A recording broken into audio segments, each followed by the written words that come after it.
L'histoire commence avec un garçon nommé Shina qui marche dans la nuit en utilisant son smartphone. Soudain, il voit des gens sortir en courant d'un magasin. Deux jeunes filles le bousculent et tombent par terre. Shina remarque qu'un criminel est derrière elle, brandissant un couteau et voulant les tuer. Shina essaie immédiatement de s'enfuir, mais les deux filles sont effrayées et ne parviennent pas à s'échapper. À ce moment-là, le criminel s'approche d'elles pour les attaquer, mais Shina veut les sauver. Il décide d'arrêter le criminel et se précipite vers lui, le faisant tomber. Il dit aux filles de s'enfuir, cependant, le criminel l'a poignardé et s'enfuit immédiatement. En voyant cela, les filles viennent le vérifier et commencent à pleurer. Shina est heureux de les avoir sauvées mais se sent mal de les avoir fait pleurer. Plus tard, il se réveille dans une chambre privée élégante. Il se demande s'il est à l'hôpital et se souvient qu'il a aidé des filles. À ce moment, une femme de ménage le voit et l'appelle Maître Cain. Pendant ce temps, une autre dame le serre dans ses bras et lui demande s'il reconnaît sa mère. Cependant, Shina est confus car il ne les connaît pas. Soudain, il remarque son reflet dans le miroir et commence à paniquer, ne comprenant pas ce qui se passe, où il est, et pourquoi il l'appelle Maître Cain. Après un certain temps, il se calme et réalise qu'il a été réincarné. Il est révélé qu'il a dormi une semaine à cause de la fièvre. Sa mère pense qu'il doit avoir faim, et ils partent préparer de la nourriture pour lui. Shina se regarde dans le miroir et réalise qu'il n'a pas survécu et a été réincarné en tant qu'enfant dans un autre monde. Cependant, il est excité et décide de vérifier sa taille. La femme de ménage le voit, le rendant gêné, mais il obtient beaucoup d'informations d'elle sur lui-même et sa famille. Il découvre que son nom est Cain, qu'il a 3 ans, que son père s'appelle Garm, et que sa mère s'appelle Sarah. Il a aussi une sœur nommée Reine, qui a 2 ans de plus que lui. Cependant, Sarah est la deuxième femme, la première femme s'appelle Maria, qui a 2 fils. Cain est le 3e fils. Garm est un noble de haut rang avec sa propre armée, et il protège le royaume de Sylphor. Shina apprend qu'il existe une forêt de monstres, des aventuriers les protègent, et certains peuvent utiliser la magie. Shina est excité d'apprendre tout cela et veut essayer d'utiliser la magie. Actuellement, Shina a décidé de vivre sa vie ici, car dans le monde d'où il vient, il était orphelin et vivait seul. C'est pourquoi il n'y a rien qui lui manque. Soudain, Shina décide d'étudier, ce qui surprend ses parents. Mais son père Garm précise qu'il ne peut pas lui laisser son domaine, donc il doit réussir par lui-même dans la vie. Shina décide alors de lire des livres sur la magie dans l'histoire du royaume, car il est plus intéressé par la magie. Cependant, sa sœur Reine explique qu'il n'est pas encore prêt car il doit aussi être baptisé comme elle et attendre d'avoir 5 ans. Personne ne croit qu'il peut utiliser la magie, mais Shina commence à s'entraîner seul. Un jour, sa sœur le surprend presque en train de faire de la magie, mais heureusement qu'elle n'a rien vu. Reine commence à lui enseigner les 300 ans d'histoire du royaume de Sylphor et comment son premier roi a commencé en tant qu'aventurier avant de construire le royaume. 2 ans passent et enfin vient le moment de sa cérémonie de baptême. Maintenant, il a 5 ans, et ses parents et sa sœur sont très heureux car il a l'air si mignon. Aujourd'hui, il voit le monde extérieur pour la première fois, et c'est le monde alternatif dont il rêvait dans sa vie passée, avec des bâtiments anciens, des soldats, des monstres et même de la magie. Pendant ce temps, il demande à sa sœur à quoi cela ressemble d'être doté de la magie de statue. Reine ouvre ensuite son statut pour lui montrer. Il regarde et voit ses niveaux de magie, capable d'utiliser 3 éléments magiques différents. Sa mère révèle que Reine a reçu le niveau 2 de bénédiction du dieu de la magie, mais Shina ne peut pas comprendre ce qu'est la bénédiction et le niveau. Son père explique ensuite que la magie et la bénédiction sont atteignables au niveau 1 à 5, plus le niveau est élevé, plus le talent naturel de l'utilisateur est élevé. La bénédiction est une chose très pratique qui détermine combien de magie est nécessaire pour activer un sort, et cela affecte aussi les compétences. Bientôt, ils atteignent le temple dédié au culte des 7 dieux piliers. Shina est excité pour sa cérémonie de baptême, et sa sœur espère qu'il recevra beaucoup de bénédictions et de magie des dieux. Dès le début de la cérémonie de baptême, ils entendent quelqu'un rire. Les statues commencent à briller, et ils sont émerveillés de voir cela. Shina ouvre alors les yeux et se trouve dans le monde des dieux, où résident les 7 dieux. Les 7 dieux apparaissent devant lui, qui ont attendu longtemps pour ce jour. Il l'appelle par son ancien nom, et il est surpris que les dieux eux-mêmes se présentent pour un baptême. Ils se présentent un par un et révèlent que sa mort était inattendue. Il protégeait 2 jeunes filles du criminel, mais le criminel allait trébucher et tomber, et être arrêté, donc il n'était même pas nécessaire. Cependant, il est mort en faisant une bonne action, c'est pourquoi le dieu de la terre a demandé de le réincarner dans ce monde. Ils ont essayé de bloquer ses souvenirs pour lui éviter de se rappeler des moments traumatisants tels que l'allaitement et le changement de couche, mais pour une raison quelconque, il s'en souvenait à l'âge de 3 ans.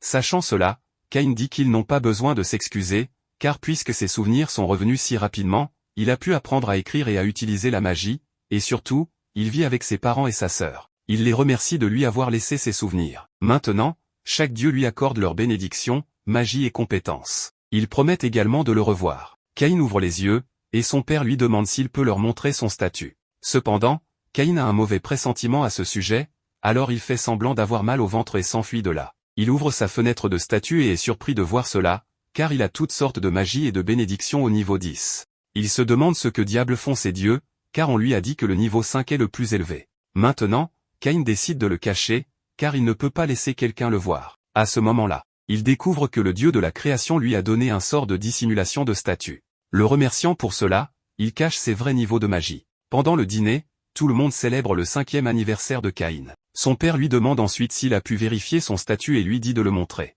Lorsque Caïn ouvre son statut magique, tout le monde est émerveillé, car il a la protection non seulement du dieu de la création, mais aussi des 6 autres dieux. Cependant, Caïn a oublié de corriger son pouvoir magique, qui était de plus de 344 000.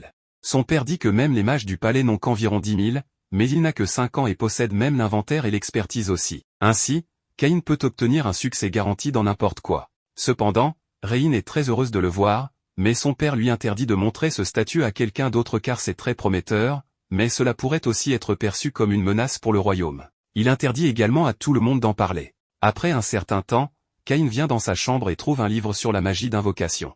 Il se demande s'il pourra invoquer des animaux moelleux, car c'est son rêve. Il sort avec ce livre et commence un rituel d'invocation. Il voulait invoquer un animal moelleux, mais étonnamment, c'est un monstre, et Caïn s'inquiète en le voyant. Pendant ce temps, Réine et Parma sont également là. Le monstre veut les tuer, mais Caïn se met devant eux pour les protéger. Il se souvient de comment il avait protégé 2 jeunes filles dans sa vie précédente, alors il saute à nouveau pour tuer le monstre en utilisant sa magie. Cependant, le monstre le frappe fort et le repousse, mais Caïn veut protéger Réine et Parma à tout prix. D'une manière ou d'une autre, il parvient à lancer son sort d'invocation et renvoie le monstre d'où il vient. Caïn tombe au sol, et sa sœur Réine pleure en le voyant. Caïn pense qu'il a encore fait pleurer des gens et se demande s'il va mourir à nouveau. Cependant, il se rend compte qu'il est en vie, et Réine et Parma, en tant que fille-chat, le serrent. Réine pense qu'il est blessé et décide d'appeler son père, mais Caïn dit qu'il va bien et s'excuse de l'avoir effrayé. Mais Réine est heureuse de le voir en vie. Caïn pense qu'il a fait pleurer ses filles cette fois-ci, mais dans ce monde, il peut aider les gens. Pendant le banquet, Caïn se présente à tout le monde, révélant qu'il veut aller dans toutes sortes d'endroits différents et surtout, il veut protéger tout leur sourire en devenant aventurier. En observant son enthousiasme, son père a décidé d'engager un tuteur pour lui enseigner. Lorsque Caïn l'apprend, il est aussi excité et la bonne le félicite pour cela. Pendant qu'il est allongé sur son lit, absorbé à imaginer qui pourrait être son maître, peut-être un orc ou une sorcière. C'est alors que la bonne l'informe de l'arrivée de ses tuteurs. Il est tellement excité qu'il utilise la magie de téléportation depuis la fenêtre de sa chambre. N'ayant aucune maîtrise, il tombe sur la poitrine de Millie, la considérant comme un enfant. Nina suppose qu'il a sauté sur elle pour se faire allaiter. C'est maintenant le moment de la gêne pour Caïn. Il se présente à ses professeurs, Millie et Nina. Dans son imagination, il pense à l'attaque soudaine du vaurien qui a causé sa réincarnation, ainsi qu'aux dieux qui lui ont accordé une protection de niveau 10 pour débarquer dans ce monde. Personne n'imagine sa puissance car il cache son statut à tout le monde. Sachant qu'il est de noble famille, Millie se montre très formelle et hésitante face à eux. Elle donne sa propre introduction. Qu'elle est une aventurière de Randé. Après cela, elle dit à Nina de se présenter. Comparée à Millie, Nina semble calme, elle dit donc simplement son nom. Millie pense qu'il est inapproprié d'être impoli devant le noble. Le chapeau de Nina a été enlevé et Caïn sait qu'elle est une elfe, mais il leur dit d'être détendus et que son père les a aussi assignés pour lui enseigner l'escrime et la magie pendant les 3 prochaines années. Sans perdre une minute, elle commence à l'entraîner. Afin de vérifier ses capacités, Millie lui dit de balancer son épée comme elle le lui ordonne. Il balance l'épée comme un professionnel. En observant ses mouvements, personne ne peut croire qu'il a 5 ans. Même Nina partage sa perception que Caïn lui est supérieur en escrime. Millie est choquée et a décidé de faire un test factice avec des épées en bois.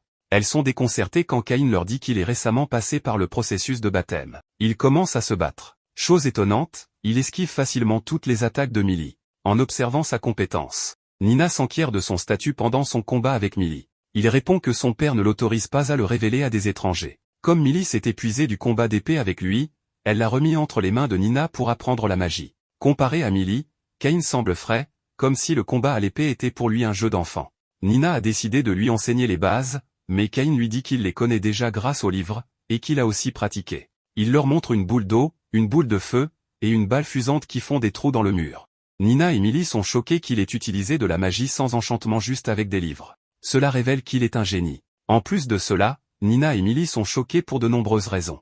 Même la classe S est incapable de faire cela. Cette magie ne peut être obtenue qu'avec un entraînement intense, mais la maîtrise d'un enfant de 5 ans est impossible. Maintenant elle pense qu'il n'y a rien qu'elles peuvent lui apprendre. Puis il leur montre une serviette et fait apparaître une boîte d'objets, ce qui les choque encore plus. Alors qu'elle pense qu'il n'y a plus rien qui peut les surprendre, il apparaît avec une nouvelle surprise. Après cela, il leur demande de l'emmener à l'extérieur du manoir, car ils ne peuvent pas s'entraîner ici. Les tutrices pensent aussi que c'est une bonne idée, elles acceptent donc de demander la permission à son père. Cain est heureux car c'est la deuxième fois qu'il sort du manoir. Quand elle demande à son père, Garm pense que ce n'est pas sûr d'envoyer son fils dehors. Les tutrices ne peuvent pas lui enseigner au manoir car il a dépassé le niveau débutant. Elles doivent lui donner un entraînement de niveau intermédiaire. Si Cain commence à s'entraîner là, il peut faire exploser le manoir. En entendant cela, la mère de Cain sourit, mais Garm est déconcerté car il est allé si loin en un seul jour d'entraînement. Son père sait que son fils est extraordinaire, mais la surprise du premier jour est choquante pour lui. Maintenant son père a réalisé cela et leur a donné la permission avec quelques restrictions. Cain n'est pas autorisé à aller loin ni à violer les conditions imposées par son père. Quand il s'éloigne des limites du manoir, Nina prend la responsabilité de lui enseigner la magie. Elle lui dit d'exécuter la magie intermédiaire. Dans un excès d'enthousiasme, Cain utilise la magie de feu qui non seulement fait exploser le sol mais crée aussi une vague de feu fracassante qui brise un énorme rocher.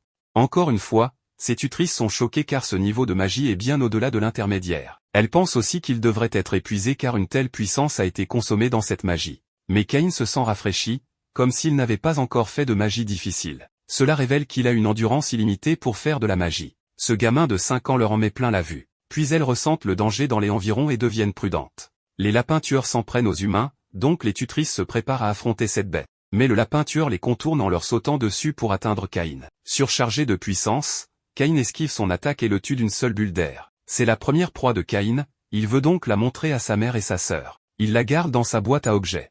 Émerveillée devant la boîte magique, Millie souhaite aussi avoir un sac magique comparable à la boîte, mais ce sac coûte une blinde. En plus de cela, les tutrices ont décidé de continuer la chasse. Nina utilise une magie de localisation d'ennemis qui lui donne la réponse en un clin d'œil. Leurs ennemis sont à 300 mètres d'eux.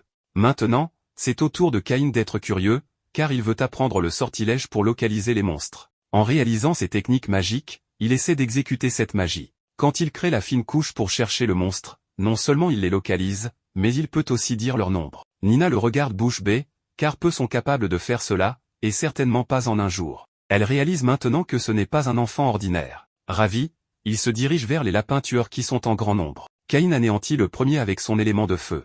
Nina en tue aussi un avec sa baguette magique, et Millie élimine un lapin tueur d'un coup d'épée. Alors que Cain s'apprête à s'occuper du dernier, celui-ci part vers la forêt dangereuse. Cain se dirige aussi vers la forêt pour le combattre, mais les tutrices ne le permettent pas, car elle abrite des monstres dangereux que même les aventuriers compétents sont incapables de vaincre. Une fois par décennie, ils sortent de cette forêt et les attaquent. C'est pourquoi le mur d'enceinte de la ville est assez solide pour empêcher les monstres de le franchir. Ils encouragent aussi Cain à devenir assez puissant pour vaincre ces monstres. Quand il rentre chez lui, il vérifie son statut et est choqué car son statut a dépassé le niveau 8. En tuant quelques lapins tueurs, il atteint le niveau 8, c'est étonnant. En explorant davantage, il a compris pourquoi. Cain a tout au niveau 10, que ce soit les éléments feu, eau et terre qui sont tous au niveau 10. En atteignant ce niveau, tout ce qu'il fait aura une réponse plus de 100 fois supérieure. Comprenant cela, il se met à maudire les dieux car ils lui ont infligé un gros problème. Si les États apprennent son pouvoir, ils le tueront car il peut devenir un problème pour eux. Mis à part cela, il a décidé de se concentrer pour devenir un aventurier, sans penser à ce problème. Le lendemain matin, ses tutrices décident d'en apprendre plus sur les monstres auprès de la guilde. Elles savent que Cain peut tuer les animaux inférieurs en une seconde, elles viennent donc ici pour avoir des informations sur des proies plus fortes qu'il peut chasser. La réceptionniste de la guilde des aventuriers leur parle du loup, mais personne ne l'a encore vu. Elle est aussi heureuse de rencontrer le mignon petit aventurier Cain, qui ne peut pas encore s'inscrire car il n'est pas encore assez grand. Un aventurier de rance les interrompt et humilie Millie en lui ordonnant de lui verser à boire. Nina lui interdit catégoriquement de le faire car elles sont en service. Le guerrier de rance prend cela pour une insulte et empoigne Nina, mais Cain lui dit de les laisser car il veut s'entraîner. Le guerrier se moque aussi de lui, alors Cain le repousse d'une simple claque. Le guerrier se relève et l'attaque à nouveau, mais Cain esquive son attaque à la vitesse de l'éclair et lui donne une leçon avec ses petites mains et pieds. C'est humiliant pour un guerrier de rance d'être battu par un enfant de 5 ans, il saisit donc son épée. Le guerrier de rance attaque Cain en balançant son épée, mais Cain esquive à la vitesse de l'éclair et retient l'épée entre ses doigts avant de le jeter hors de la guilde. Cain donne aussi un avertissement aux guerriers qui ont saisi Millie, mais ils se montrent têtus et menacent de la tuer avec un poignard. Ils ne savent pas à qui ils ont affaire. Pour leur donner une leçon, il bondit sur eux et les jette à son maître, submergé par ses émotions. Nina le prend dans ses bras et promet de protéger Cain lorsque le danger surgit. Après cela, il s'entraîne dur et profite d'un repas alléchant. Au bout de 3 ans, sa bonne entre dans sa chambre pour lui apporter une veste propre. Elle l'informe que ses tutrices ne veulent plus renouveler le contrat malgré l'insistance de son père. Avant les adieux, il veut leur offrir des cadeaux. Il se rappelle alors que Millie raffole des sacs magiques. Pour répondre à son affection, il va dans les forêts menaçantes où il terrasse un ogre sanguinaire avec son assaut de feu. À son retour, il affronte un dragon de terre et le met à terre avec son pouvoir de feu. D'un autre côté, un guerrier voyant l'explosion pense que le monstre s'est échappé. Cain doit retourner en ville par magie de téléportation. Le guerrier prévient tout le monde et il court pour faire face au monstre. Une atmosphère intense règne dans la ville, alors que les habitants prient. Quand son père arrive à l'endroit indiqué par l'armée, il ne trouve qu'un cratère et un mouchoir. Son père est choqué car cela révèle que le monstre n'a pas attaqué et que c'est Cain qui a fait cela. Le jour suivant, Cain tue une meute de loups d'une seule bulle d'air. De leur côté, les tutrices sont aussi tristes car elles vont être séparées de lui. Cain leur offre alors les cadeaux faits par ses soins en guise de gratitude des sacs magiques fabriqués avec l'ogre sanguinaire et le dragon de terre. Quand les tutrices l'apprennent, leur bouche s'ouvre en grand car ces monstres sont invincibles même par les meilleurs aventuriers. Après cela, un autre choc les attend, ces sacs magiques peuvent contenir un manoir entier. En l'entendant, elles sont abasourdies car ces objets devraient être des trésors nationaux. Millie dit que ce sac est beaucoup plus puissant car celui qu'elle voulait acheter peut à peine contenir une calèche. Étant donné la valeur inestimable de ces sacs, les filles pensent que les gens voudront les leur voler mais Cain les rassure disant qu'il a ensorcelé le sac pour être aussi lourd que les objets qu'ils contiennent, une fois qu'ils sont volés. Maintenant les tutrices réalisent que ces sacs sont bien meilleurs que des trésors nationaux. Cependant, elles savent que Cain est un génie donc elles ne lui ont rien appris. Cain leur témoigne néanmoins du respect en tant que professeur et a beaucoup appris. Les tutrices l'embrassent sur les joues, le faisant rougir, et lui disent qu'il peut faire appel à elles quand il veut et elles sont prêtes à aider si nécessaire. Des années plus tard, ils l'ont envoyé à la capitale pour sa présentation publique. Apparemment, c'est un événement auquel chaque fils de noble doit assister. Maintenant, il a 10 ans. Sa sœur Reine veut vraiment vivre avec lui dans la capitale et lui dit de passer l'examen d'entrée pour fréquenter l'école. Son père lui explique que cela se fait à partir de l'âge de 12 ans, donc il lui reste encore 2 ans. Sa sœur, excitée de commencer l'école, elle dit qu'elle sera la meilleure à tous les examens. Comme sa sœur est l'aînée, elle doit travailler dur. Son père lui dit que cela leur prendra environ une semaine pour atteindre la capitale, s'il ne rencontre pas de monstres. Cain pense qu'il devrait rester plus vigilant, alors il utilise un sort de recherche et découvre qu'il y a un combat à 3 km de là. Son père est surpris que le sort de Cain aille si loin. Cain lui dit qu'il y a un groupe de monstres attaquant 10 personnes. Ils doivent se dépêcher. Ensuite, leur père donne l'ordre aux soldats et ils se précipitent pour les sauver. Cependant, Cain réalise qu'ils n'arriveront pas à temps. Alors il fait des plans seul. Son père lui demande ce qu'il fait et Cain lui dit qu'il ira bien. Ensuite, il saute du carrosse et utilise sa magie turbo pour aller à toute vitesse les secourir. À cet endroit, il y a un groupe de monstres sangliers qui attaquaient les soldats du royaume, qui essayaient de défendre le carrosse de la princesse. Ce monstre l'attaque, mais Cain apparaît simplement puis l'élimine. On lui dit qu'un enfant ne devrait pas être là, mais il continue d'avancer. Avec sa magie, il s'envole dans les airs et les monstres prennent les soldats pour cible. Il descend alors à la surface et tire rapidement son épée, avec laquelle il élimine 2 d'entre eux.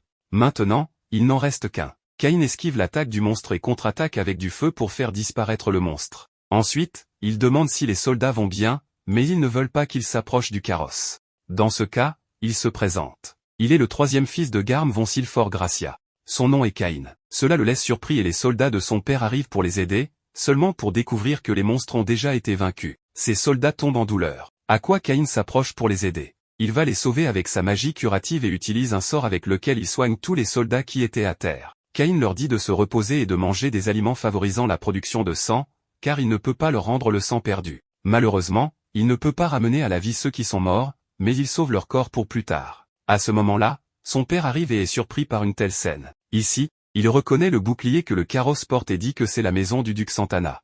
La porte s'ouvre. 2 filles sortent. Ce sont la princesse Telestia et Mystique. Son père est ravi qu'elle soit en sécurité, mais Cain est surpris qu'elle soit devant la princesse et la fille du duc. La fille le remercie de l'avoir sauvée quand elles étaient en danger, mais elles se sentent gênées de ne pas connaître son nom. Son père dit qu'il est son 3e fils, Cain. Cain voit que Telestia ne va pas très bien. Alors, il utilise des sorts pour apaiser la douleur des filles. Il fait disparaître leur douleur, leur anxiété et leur fatigue et elles sont très reconnaissantes envers Cain. Il termine son sort et Telestia se jette sur lui en le remerciant de lui avoir sauvé la vie. Mademoiselle Silk prend aussi sa main et le remercie. Elle complimente aussi sa magie et son habileté à l'épée qui sont si grandes. Telestia l'interrompt pour le moment, mais Silk le tire vers elle lui demandant ce qu'il fait dans la zone. Cain répond qu'il se dirige vers la capitale royale. Quelle coïncidence que les filles se tournent aussi vers elle, alors elles le prennent pour les protéger. Cain demande de l'aide à son père, mais il ne sait pas ce qui se passe et voit son fils être emmené dans le carrosse. Notre Caïn se demande pourquoi ils doivent voyager comme ça. C'est très serré. Il demande s'il pourrait s'asseoir sur l'autre banquette mais la princesse lui dit non, car elle a encore très peur et se sent mieux auprès de lui. Avec un visage souriant, elle demande à Caïn de l'appeler Télès, mais Caïn ne peut pas appeler la princesse comme ça. L'autre lui demande de l'appeler Silk, mais il lui dit qu'ils se connaissent à peine, mais les filles insistent toujours et il finit par accepter, alors maintenant il les appellera par leur nom. Un soldat vient d'arriver pour les informer qu'ils arrivent à la ville de Noma. Caïn lui demande s'il a tout vu. À quoi le soldat répond oui. Cela le tue de honte et les filles lui disent qu'il prendra une pause lorsqu'ils arriveront. En arrivant à la capitale, Caïn dit au revoir en leur disant qu'ils se reverront demain, mais ils deviennent tous les deux capricieux et commencent à lui dire de les accompagner cette nuit. Caïn refuse et son père est d'accord. Il est inapproprié pour la ville de partager des chambres, à quoi les filles répondent ce qui se passerait s'ils étaient attaqués à nouveau par les monstres qui les protégeraient dans cette situation. Caïn, le seul magicien disponible, finit par accepter à condition que la chambre soit immense. Ils sont d'accord et son père lui rappelle d'être prudent. Ses filles veulent juste le corrompre. Quand ils arrivent dans sa chambre, nous voyons qu'elle n'est pas si grande. Ensuite, ils en profitent tous les deux pour dormir à côté de lui. Caïn dort au milieu et les filles se rapprochent de son lit. Ils réalisent qu'ils vont dormir très proches. Il leur demande de retourner à leur lit comme avant. À quoi ils répondent à nouveau, que se passerait-il si les monstres attaquaient? Ils veulent dormir pratiquement à côté de lui et ils demandent si ce ne serait pas un problème. Caïn, gêné, dit que ça va, bien qu'il sache qu'il passera une nuit très nerveuse. Quelque temps plus tard, on voit que Caïn n'a pas bien reposé. Il n'a pas pu dormir dans cette situation, alors il a passé plusieurs jours sans pouvoir se reposer. Ensuite, ils ont continué à avancer et ont enfin atteint la capitale royale. Caïn est émerveillé d'être au palais et quand il descend du carrosse, ce garçon là-bas les accueille en leur demandant pourquoi elles enlaçaient le garçon. Elles lui disent qu'il était un vrai prince charmant car il les protégeait juste des monstres qui ne sont jamais venus. Dain von Gazette le reconnaît et s'incline devant lui. Il est le vice-capitaine de l'ordre royal de la chevalerie. Les soldats lui ont déjà tout dit. Il le remercie d'avoir protégé les filles et pour ses camarades tombés. Plus tard, on voit que Caïn ramène les corps des soldats, qu'il avait précédemment sauvés. Dain lui dit qu'en général, ils brûlent, ou enterrent leur corps avec un objet appartenant à l'un des soldats, mais que grâce à lui, ils pourront retourner dans leur famille. Caïn sait que ces soldats sont morts en combattant bravement 50 orques pour protéger les autres et demande s'il pourrait dire quelque chose comme ça aux familles des soldats. Dain lui dit de ne pas s'inquiéter, il le dira à ses collègues et à sa famille qui attendent son retour. Grâce à son aide, la mort de ces soldats n'a pas été vaine. Caïn entend les cloches et mentionne qu'il doit partir maintenant, mais l'autre lui dit d'attendre un moment. Ces cloches ont sonné parce qu'il aura une audience avec le roi. Caïn se demande comment c'est possible, il vient juste d'arriver. Ensuite, il se dirige vers leur audience. Il y a beaucoup de gens ici qui attendent. Caïn avance à travers les ombres. On lui demande de lever la tête en arrivant. La princesse Télestia et Miss Silk sont là. Le bras droit du roi raconte ce qui s'est passé avec l'armée des orques. Il dit que le jeune Caïn Silfort a éliminé seul les orques. Tout le monde est étonné d'entendre cela. Après la bataille, il a soigné les soldats blessés et a ramené les défunts vers la capitale royale. Il mérite une récompense pour son grand exploit, car sans lui, les deux filles n'auraient pas survécu. Par conséquent, le roi le nomme baron du royaume et lui offre 10 pièces de platine et une maison.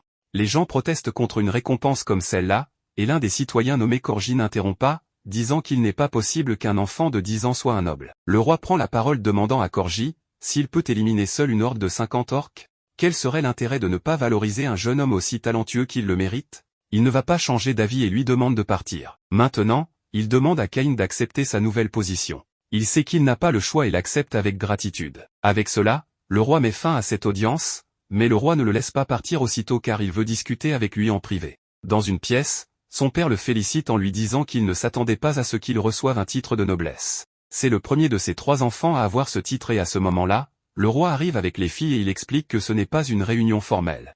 Il voulait juste le remercier d'avoir sauvé la vie de sa fille. Télestia lui a déjà dit ce qu'il a vu et le père de Silk le remercie aussi. Caïn, embarrassé, leur demande de relever la tête. Il ne l'a sauvé que par pure chance. Néanmoins, le roi lui exprime sa gratitude, non en tant que roi, mais en tant que père. Maintenant, ils vont parler de son avenir. Comment Caïn maîtrise la magie, l'épée et à la bénédiction des 7 dieux. Il sait que c'est un garçon talentueux, c'est pourquoi il en a fait un baron. Il recevra désormais une paye, et a une maison à entretenir. De plus, il y a une question plus importante ici. Les 2 parents lui demandent d'épouser leur fille. Il ne se marierait officiellement qu'à l'âge adulte. Mais il pourrait être fiancé à partir de maintenant. Caïn demande pourquoi ils devraient se fiancer et ils lui disent tous deux de ne pas faire semblant et de ne pas oublier qu'ils se sont enlacés dans le carrosse et qu'ils dorment ensemble. Jusqu'à ce point, personne d'autre ne les marierait. Caïn essaie de leur expliquer qu'il ne l'a pas fait parce qu'il le voulait, mais ces mots les font penser peut-être qu'il n'est pas satisfait de leur fille. Revenant un peu en arrière, ils planifiaient déjà ce qu'ils allaient faire de Caïn, qui était laissé dans la ravine et de le compromettre avec les filles. Dans le présent, il dit à Caïn qu'il doit assumer la responsabilité, mais il pense qu'ils vont trop loin. Il est dans ce genre de situation où il ne peut pas refuser. Son père ne veut pas le conseiller et les autres continuent de le mettre sous pression. Une fois de plus, Caïn est forcé de dire oui. Il accepte les compromis et le roi demande aux filles si elles sont heureuses. Elles disent oui, mentionnant qu'elles n'oublieront jamais cette nuit à 3 dans le lit. Les parents le comprennent mal et demandent à Caïn ce qu'il veut dire. Lui, tout nerveux, ne sait pas quoi leur répondre. Caïn rencontre maintenant les dieux. Tout d'abord, il s'excuse auprès d'eux pour ne pas être venu pendant un bon moment, et fait remarquer aux dieux que ses attributs sont trop démesurés, mais ils l'ignorent et reconnaissent que Caïn, un enfant de 10 ans, possède des capacités inhumaines et un pouvoir unique. Avec ces capacités, il peut atteindre le statut de demi-dieu, ce qui est impressionnant et équivalent au dragon sacré et à la Sainte Bête. Étant donné que le monde dans lequel il vit est peu divertissant, les dieux lui proposent donc de remédier à cela en se basant sur les expériences de sa vie antérieure. Pendant que la sœur de Caïn fait du shopping, Caïn pense qu'il n'est pas approprié de rester ici et s'échappe. En sortant, il rencontre Parma, reconnue pour son apparence unique, dans la boutique de l'oncle Tamani. Caïn s'intéresse également à la boutique car c'est le premier pas vers son divertissement. Tamani le rencontre, lui montrant plus de respect après avoir appris qu'il appartient à une famille noble. En entrant dans la boutique, Caïn partage son idée de jeu, montrant la carte du jeu. Tamani s'intéresse au jeu, et pour concrétiser cette idée, Caïn lui offre une pièce d'or en raison de son potentiel de succès. En quittant la boutique, Caïn regarde sa sœur en colère pour ne pas l'avoir aidé à acheter des vêtements, mais il lui dit qu'elle est belle dans chaque robe, puis il s'échappe. De retour à la maison, Réine essaie toutes les robes, et Caïn doit admirer ses tenues. Lorsque c'est au tour de Caïn d'essayer les vêtements, le serviteur arrive et l'informe de la visite de Tamani, qui veut le rencontrer. En visitant la boutique, Caïn découvre que Tamani a créé le jeu commandé, ce qui le rend heureux car le jeu répond à ses attentes. Caïn est impressionné par l'efficacité de Tamani. Ce dernier enseigne comment jouer au jeu, et en apprenant son futur succès, Tamani fait l'éloge du jeu et félicite Caïn pour avoir donné vie à une idée fantastique. Timidement, Caïn pense que ce jeu existe déjà dans son monde. Même Parma exprime son désir de jouer au jeu encore et encore. À ce moment-là, Caïn donne d'autres instructions car il doit produire 2 types de jeux. Le premier sera destiné à la classe élite et le second sera destiné à la classe ordinaire. Le jeune de 10 ans donne l'instruction de produire 1000 ensembles de ce jeu pour la classe ordinaire et seulement 50 ensembles pour la classe élite. Cependant, Tamani est préoccupé car il a besoin de plus d'argent pour produire ce jeu en si grande quantité. Lors de l'estimation, Caïn place de nombreuses pièces d'or devant lui. En voyant les pièces, Tamani s'incline en signe de remerciement, mais Caïn, qui considère tout le monde comme égal, lui dit de se lever avec enthousiasme. Il décide de faire un contrat devant le dieu du commerce, devant la statue de Dieu, où ils promettent de ne pas violer le contrat, car ce jeu leur appartient pendant 3 ans. Les 2 parties ne sont autorisées à créer le jeu qu'avec la permission de l'autre. Le jeu disparaît comme si les dieux avaient approuvé leur arrangement lorsqu'ils ont conclu le contrat. C'est la première fois pour Caïn, alors il est choqué. De plus, Caïn partage son idée de créer ce jeu classique et populaire pour la royauté, mais c'est trop pour Tamani, car il ne se considère pas capable de créer ce jeu pour les rois. Au contraire, Caïn l'encourage à le faire. En réalité, Caïn ne veut pas limiter le jeu aux rois, mais il prévoit de le servir aux dieux qui apprécieront ce jeu fantastique. Après la réunion d'affaires, il rentre chez lui, où il est informé du début de la cérémonie à laquelle il se rend avec sa famille en carrosse. Son père l'informe qu'il est devenu populaire, de nombreuses familles voudront donc le présenter à leur fille, et il doit être prudent à ce sujet. C'est pourquoi Caïn décide de sortir de ce problème. Son père est étonné de le voir car il n'a que 10 ans, mais il est brillant. En arrivant à la cérémonie, il devient nerveux, mais son père lui dit de se calmer car il en est capable. En entrant dans la cérémonie, il regarde les nombreux invités et ignore les objections de Corgino. Il rencontre ensuite Eric, mais il n'est pas seul, sa belle-fille est également avec lui dans une robe remarquable. C'est la première fois qu'ils se rencontrent en public, c'est pourquoi les 2 parties se présentent officiellement.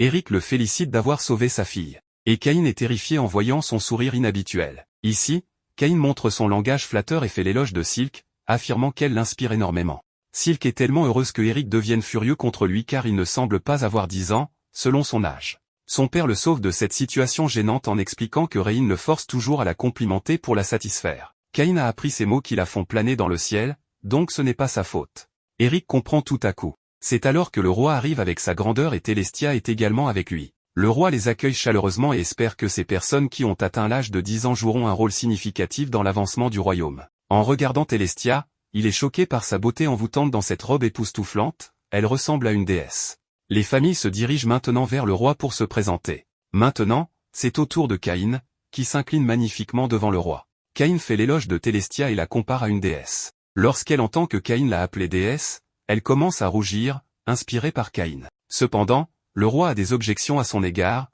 car ses actions et son langage flatteur ne correspondent pas à son âge.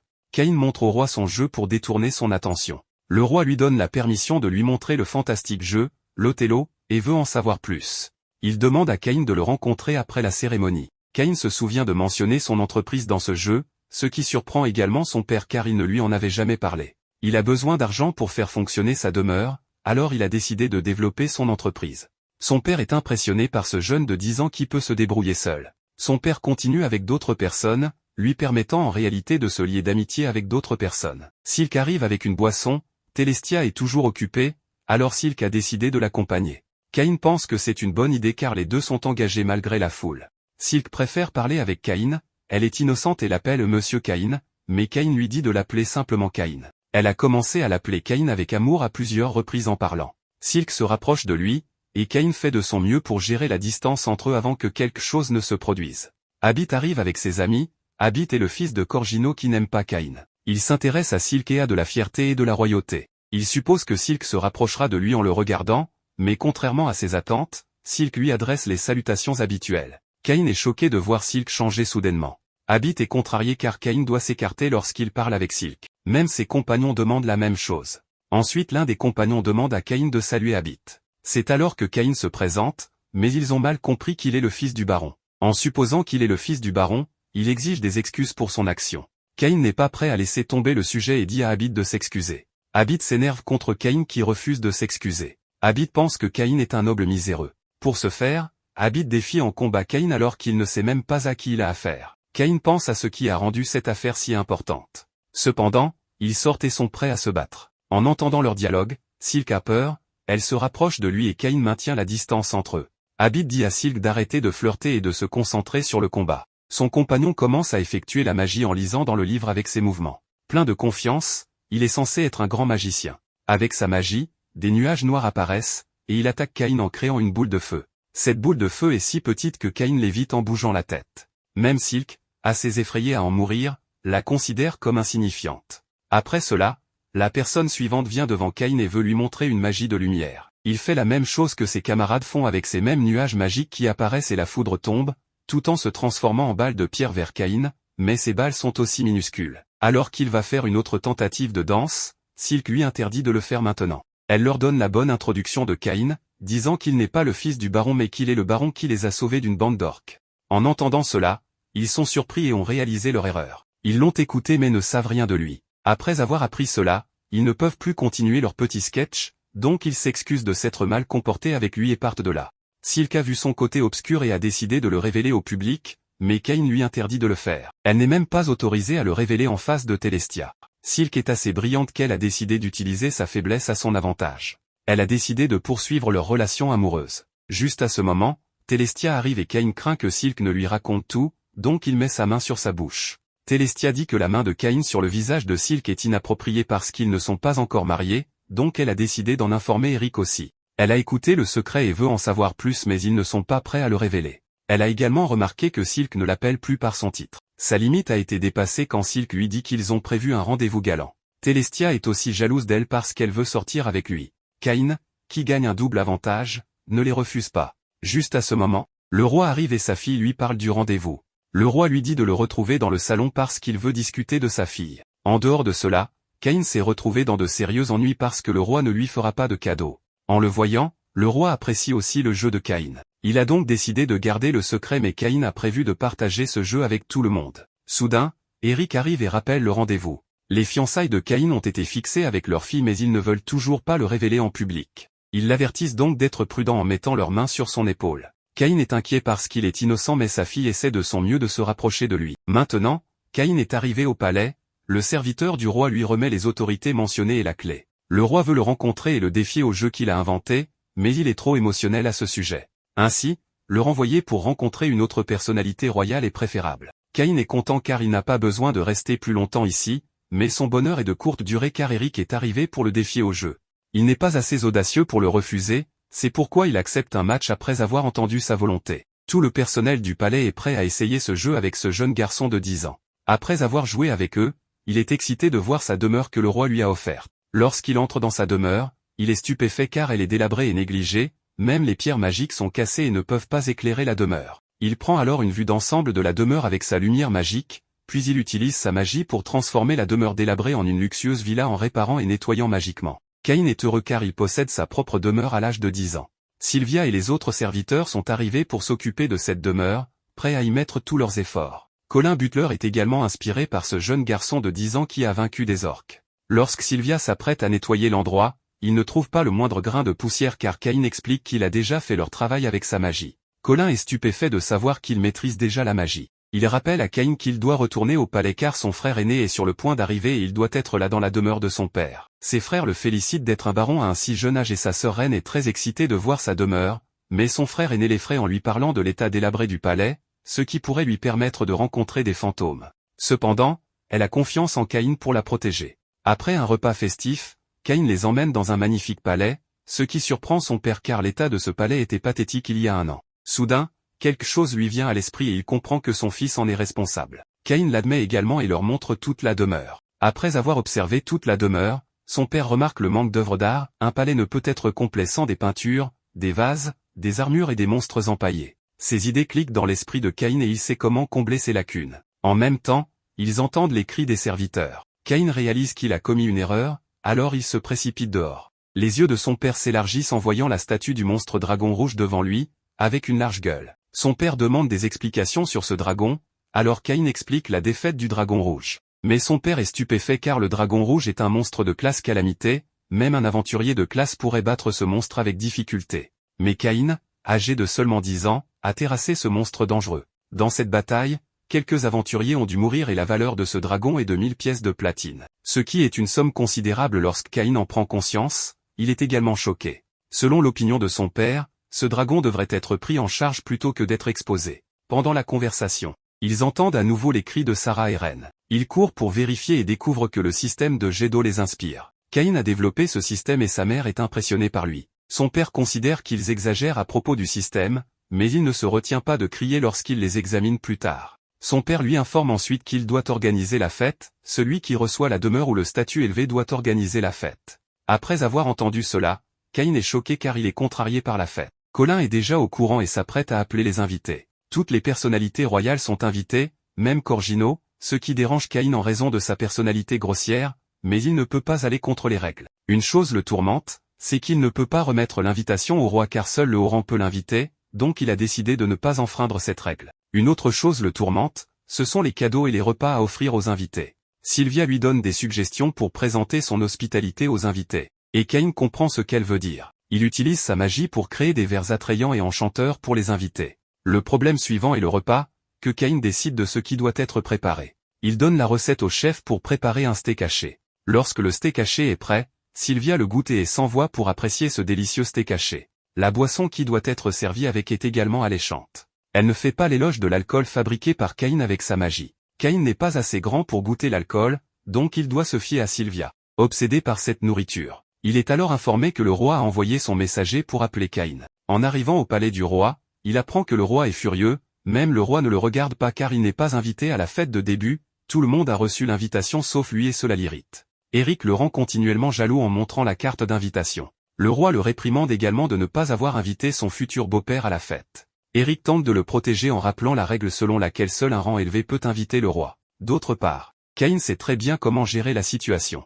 En sortant la carte d'invitation de sa poche, il fait semblant d'inviter le roi mais il attend la bonne opportunité pour le faire. En réalité, Cain n'a aucune idée de ce problème critique. Colin, qui est intelligent, lui a donné cette carte pour sa sécurité. Maintenant, il est obligé de remercier Colin pour avoir sauvé sa vie. Le roi est heureux comme un enfant après avoir reçu la carte et rendu Eric jaloux comme il le faisait auparavant. Le roi et Eric lui assurent qu'ils amèneront Silk et Telestia. En arrivant à son palais, il annonce cette nouvelle à tout le monde et ils sont choqués que le roi vienne à la fête. Les servantes sont nerveuses à l'idée de cette nouvelle. Mais Sylvia les encourage à faire de leur mieux. Cain révèle également qu'il est fiancé à la princesse, ce qui est un autre choc pour son personnel. Toutes les servantes sont prêtes à donner le meilleur d'elles-mêmes. Enfin, les invités commencent à arriver à son palais, et Cain et son père sont là pour les accueillir. En même temps, Eric arrive avec sa petite fille, Silk, qui est magnifique. Cain les conduit à l'intérieur du palais et Eric est choqué de voir le dragon rouge, il n'en a jamais vu auparavant, seulement entendu parler. Le voir dans ce manoir est un véritable miracle. Inspiré par le manoir, Silk partage ses pensées selon lesquelles elle vivra dans ce palais. Son père lui dit de ne pas penser trop loin. Ensuite, il goûte les boissons et les invités se sentent transportés, les bulles et les saveurs pétillantes sont hors du commun, même ses parents sont inspirés par ce goût délicieux. Lorsqu'ils réalisent que ces verres brillants et adorables sont des cadeaux, ils deviennent heureux car ce design est unique et enchanteur. Eric détourne son attention vers Silk qui savoure le repas, et il le taquine pour être un séducteur car il a utilisé ce repas pour gagner le cœur des filles. Cain est incapable de dire un mot et se sent timide. À ce moment-là, le roi arrive avec sa grandeur et demande à tout le monde de profiter de leur discussion et de la fête. Le roi est offert à boire et ses expressions ne sont pas différentes des autres. Le goût s'intensifie lorsque Cain offre du steak haché, un mélange de fromage et d'autres ingrédients savoureux. Lorsque le roi applaudit la nourriture qu'il offre aux invités, la reine arrive. Elle est étonnée par le système de jet d'eau et le félicite pour cela, affirmant que c'est une révolution qui devrait être adoptée partout. Après tant d'éloges de la part de la reine, le roi entre dans les toilettes et un cri de joie peut être entendu. En sortant, il ordonne à Cain d'appliquer le système dans son palais dès que possible, et Cain est prêt à le faire. Le roi lui a donné un autre titre d'hospitalité ultime en regardant tout. Tout le monde commence à applaudir pour lui et Cain est heureux de leur amour. À ce moment-là, Calon informe que Corgino est arrivé pour gâcher l'ambiance de la fête. Cain va le chercher, mais Corgino le rencontre de mauvaise humeur et compare même son palais à une niche de chien. Lorsque Calon veut informer Corgino du dragon rouge, Cain lui interdit de le faire, ce qui conduit à ce que Corgino soit jeté au sol en voyant le dragon rouge. Après avoir repris connaissance, il se plaint de ne pas lui avoir dit auparavant à propos du dragon, et il se plaint toujours de l'environnement encombré dans une grande assemblée. Lorsqu'il s'assoit à table, Cain lui propose des boissons. Corgino montre sa haine en disant que ce sera une boisson ordinaire, mais lorsqu'il goûte la boisson, son cœur bondit avec son goût délicieux. Cependant, son expression faciale révèle qu'il n'apprécie pas vraiment.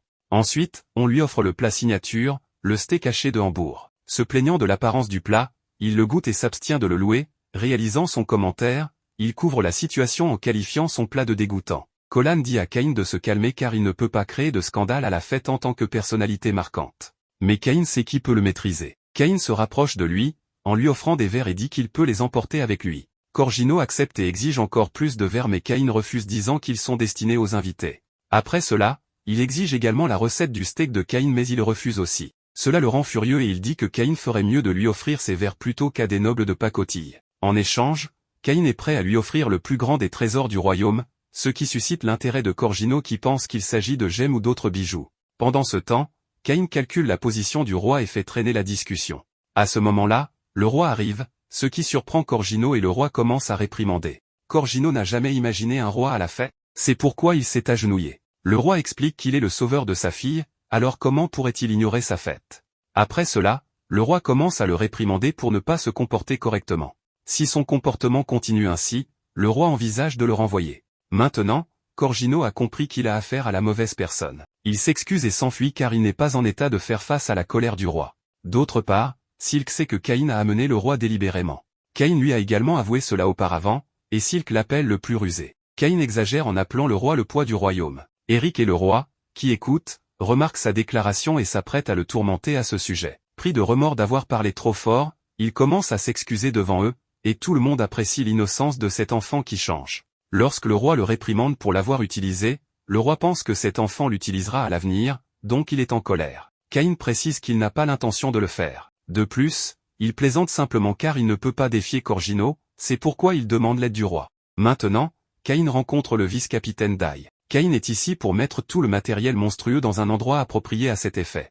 Le vice-capitaine Dai l'aidera, et ils trouveront un endroit convenable. Lorsque le vice-capitaine Dai suggère une pièce de bon augure pour les monstres, Cain croit fermement que cet endroit n'est pas suffisant pour ces monstres. Il révèle également que ce monstre est un démon de la terre. Le vice-capitaine Dai est stupéfaite car même des aventuriers de haut niveau ne peuvent pas vaincre ce monstre. Mais ce monstre n'est rien pour Cain qui a déjà battu le dragon rouge. Le vice-capitaine Dai a désormais réalisé qu'il n'y a pas d'endroit pour le monstre. Par conséquent, elle dit à l'enfant de 10 ans de garder ces monstres dans la cour après quoi les gardes les transféreront dans un autre lieu selon ses instructions. Cain a retiré le monstre de sa boîte d'objets. En regardant ces monstres, le vice-capitaine Dai regarde Cain bouche bée car il n'est pas un enfant ordinaire. De plus, Cain est choqué d'apprendre qu'il a tué les monstres les plus puissants. Le vice-capitaine Dai le considère désormais comme un héros ou l'apprenti de Dieu, mais il clarifie son doute en disant qu'il est l'enfant du margrave Cain. Il ne faut donc pas penser trop fort à lui. Caïn essaie de s'échapper de cet endroit en profitant de l'occasion car ils ont besoin de temps pour s'occuper de ces monstres. Au contraire, le vice-capitaine Dai ne le laisse pas partir car elle veut tester sa capacité en combattant avec les chevaliers. De plus, il veut montrer ses capacités au capitaine. À contre-cœur, il dit oui à la vice-capitaine Dai. Plus tard, les chevaliers sont choqués de rencontrer un enfant mignon et ne peuvent pas connaître la raison de sa venue ici. Pour dissiper leurs doutes, le vice-capitaine Dai le présente aux chevaliers en disant qu'il a éradiqué 3 orques et sauvé la vie d'une princesse. Maintenant, Caïn veut rencontrer le capitaine, mais le capitaine arrivera quand la bataille simulée commencera. Caïn est terrifié en pensant que le capitaine est aussi un monstre qui aime se battre. Mais le vice-capitaine Dai révèle que le capitaine a une nature polie. Même s'ils écoutent ses traits, ils doutent encore de lui, se demandant comment un enfant de 10 ans peut terrasser les orques. L'un d'eux ose se battre contre lui pour tester sa capacité. Ce chevalier est suffisamment confiant pour dire à Caïn de donner le premier coup d'épée. Caïn saisit cette opportunité et le frappe d'un seul coup. Il a brisé son épée en bois d'un seul coup et le chevalier n'est pas en mesure de contre-attaquer, alors il accepte sa défaite. En regardant ses mouvements adorables, le vice-capitaine Dai est impressionné. Caïn a vaincu un seul chevalier, donc il considère que c'est suffisant, mais le vice-capitaine Dai veut le faire se battre contre tous les chevaliers pour observer sa capacité. Caïn ne veut plus se battre mais il n'a pas le choix lorsque les chevaliers l'entourent. Caïn est prêt à se battre contre les chevaliers, mais avant qu'il ne puisse commencer le combat, la capitaine, une jolie fille, les regarde se battre contre un enfant. Elle ne peut pas croire que ces chevaliers lèvent leurs épées contre ce mignon enfant aux yeux bleus. Le considérant comme un enfant, elle le prend dans ses bras, supposant qu'il est terrifié par cette attaque. Sur son idée, elle essaie de l'apaiser et suppose qu'il est arrivé ici en errant. Le vice-capitaine Dai révèle qu'il a détruit 30 orques et sauvé la vie de la princesse. Quand elle sait qu'il est le héros Caïn, elle est prête à se battre contre lui. Caïn est stupéfait parce qu'on lui parle du combat simulé, mais Tiphana, la capitaine, est intéressée par un duel avant le combat. Le vice-capitaine Dai lui demande de se présenter, mais elle préfère parler à l'épée. Même les chevaliers savent à son sujet, c'est pourquoi ils savent qu'elle ne reculera pas. Caïn s'oppose car il a une épée en bois, mais Tiphana l'ignore car elle a une lame de duel. Le combat emblématique commence avec un boost, pendant lequel leur vitesse d'attaque ont augmenté. Les chevaliers sont surpris car il peut dominer Tiphana avec l'assistance de la technique Clock-Up, utilisant la téléportation qui le fait disparaître et il garde l'épée sur son cou. Il a terminé ce combat en duel avec ce coup unique, car Tiphana a été vaincue. Elle est stupéfaite mais quand elle a repris conscience, elle lui propose de se marier. Les yeux de Caïn se sont écarquillés car il est déjà fiancé à 2 filles. Par conséquent, il court derrière le vice-capitaine Dai et donne de piètres excuses, affirmant qu'il y a une différence d'âge entre eux et qu'il a besoin d'en savoir plus sur elle pour répondre à ses conditions. Elle lui informe qu'elle est capitaine de l'ordre chevaleresque royal d'Esphore, la fille du duc, et qu'il n'a pas à s'inquiéter de la différence d'âge car elle est une elfe pouvant vivre presque 300 ans, donc Caïn peut avoir une belle épouse qui ne vieillira jamais. Malgré cela, Caïn s'oppose car les elfes ne peuvent pas se marier sans la permission de leur famille. Au contraire, elle a la réponse à l'objection de Caïn car quand elle a fui son domaine, elle leur a interdit de revenir jusqu'à ce qu'elle trouve son prince. Ayant résolu ce problème, elle doit maintenant obtenir la permission de nombreuses personnes pour se marier. Tiphana est d'accord sur ce point et dit au vice-capitaine Dai qu'elle veut rencontrer le roi immédiatement. Caïn est stupéfait car il ne veut pas en informer le roi avant que Tiphana puisse parler. Tiphana commence à le traîner et il n'est pas en mesure de résister lorsque le roi est devant lui et demande pourquoi il a été appelé en urgence car on lui a confié la tâche de traiter avec les matériaux de monstres. Tiphana détourne l'attention du roi en sautant directement au point de lui demander de l'épouser. Le roi et Eric sont choqués car il est déjà fiancé à leur fille. Lorsqu'ils interrogent Caïn sur le fait qu'il ne leur a pas parlé de ses fiançailles, il répond négativement car cette affaire est complètement confidentielle. Il n'en a donc pas parlé. On informe Caïn à propos de Tiphana, qui appartient à un domaine indépendant où les elfes sont libres d'épouser un humain, elle est aussi la princesse de cet état et cette affaire est très confidentielle. En dehors de cela, ils ont révélé les fiançailles de leur fille, ils supposent qu'elle reculera après avoir su que Caïn est déjà fiancé à Silk et Telestia. Pendant une seconde, elle est stupéfaite car le roi et Eric ont déjà remarqué que Caïn est extraordinaire, ils l'ont réservé, mais elle n'est pas prête non plus à reculer devant Caïn, donc elle est prête à se marier avec lui en le serrant dans ses bras.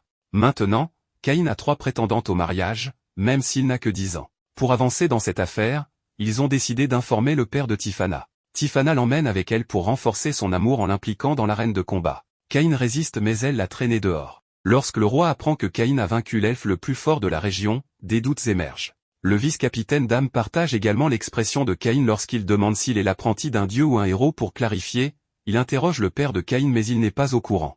Le roi sent qu'il y a quelque chose de louche, alors il prévoit de lui montrer le livre pour révéler la vérité. En dehors de cela, Caïn est épuisé après un entraînement épuisant avec Tiphana. Elle le pousse jusqu'à ses limites, c'est pourquoi il est soudainement épuisé. Il entend sa voix et tente de se cacher derrière le vice-capitaine Dai, qui le traîne ensuite devant le roi. Caïn est submergé de problèmes et ne sait pas comment les gérer. Plus tard, devant le roi, celui-ci lui offre un manuel de magie de niveau empereur. Excité, Caïn demande la permission de le lire après que le roi le lui ait permis.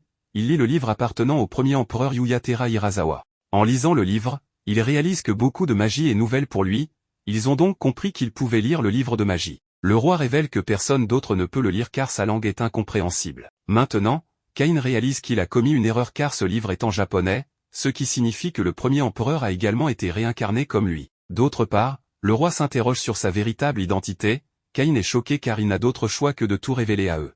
Il craint également qu'en connaissant la vérité, ils le bannissent. Cependant, il a décidé de leur révéler la vérité et ils peuvent le bannir s'ils ne veulent pas l'accepter. Caïn expose que cette langue est le japonais et qu'il appartient au même monde que le premier empereur. Après sa réincarnation, il a reçu ses souvenirs lors d'un baptême à l'âge de 5 ans. Ils lui ont révélé la vérité lorsqu'il a rencontré les dieux. Après avoir su que Caïn a rencontré les dieux, tous sont stupéfaits. Caïn leur donne un autre choc, il a rencontré les 7 dieux qui lui ont donné un pouvoir extraordinaire dans chaque capacité. Maintenant, son père doute s'il est leur fils ou non, mais Caïn le satisfait en affirmant qu'il est leur fils biologique. En dehors de cela, le roi lui a ordonné de montrer son statistique. Selon l'ordre du roi, Caïn a révélé son statut devant eux.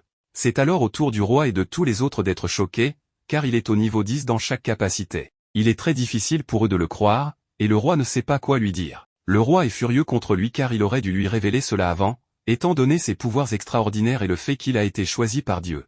Tout le monde devrait le louer en entendant cela. Caïn ne peut pas s'empêcher d'être ému, car il est satisfait de cette vie. Dans cette vie, il a tout, des parents aimants et des amis loyaux, et il peut aussi profiter de tuer les monstres, contrairement à sa vie précédente où il n'avait rien et sa famille était morte. De plus, il est redevable envers son père qu'il a toujours aimé en tenant compte de ses désirs. Le roi lui a assuré que son identité ne sera pas dévoilée, mais il pense que Caïn est apte à devenir roi. C'est alors que Tiphana arrive, heureuse, et leur montre la permission de son père. Son père n'a aucune objection à leur mariage, et elle l'emporte à nouveau. Les personnes présentes dans la pièce sont heureuses car Caïn n'est pas arrogant comme le Fils divin, donc ils sont à l'aise avec lui. Caïn est fatigué du combat simulé. De plus, le roi les a menacés de ne pas partager ce secret avec quiconque, même ils ne sont pas autorisés à en parler à leur famille. Après cela, le roi est parti mais il est obsédé par Caïn, le considérant comme l'avenir de cet empire. Il sera responsable de protéger le monde entier à l'avenir. Les choses changent lorsque les princesses sont furieuses contre lui pour être apparues dans un autre engagement.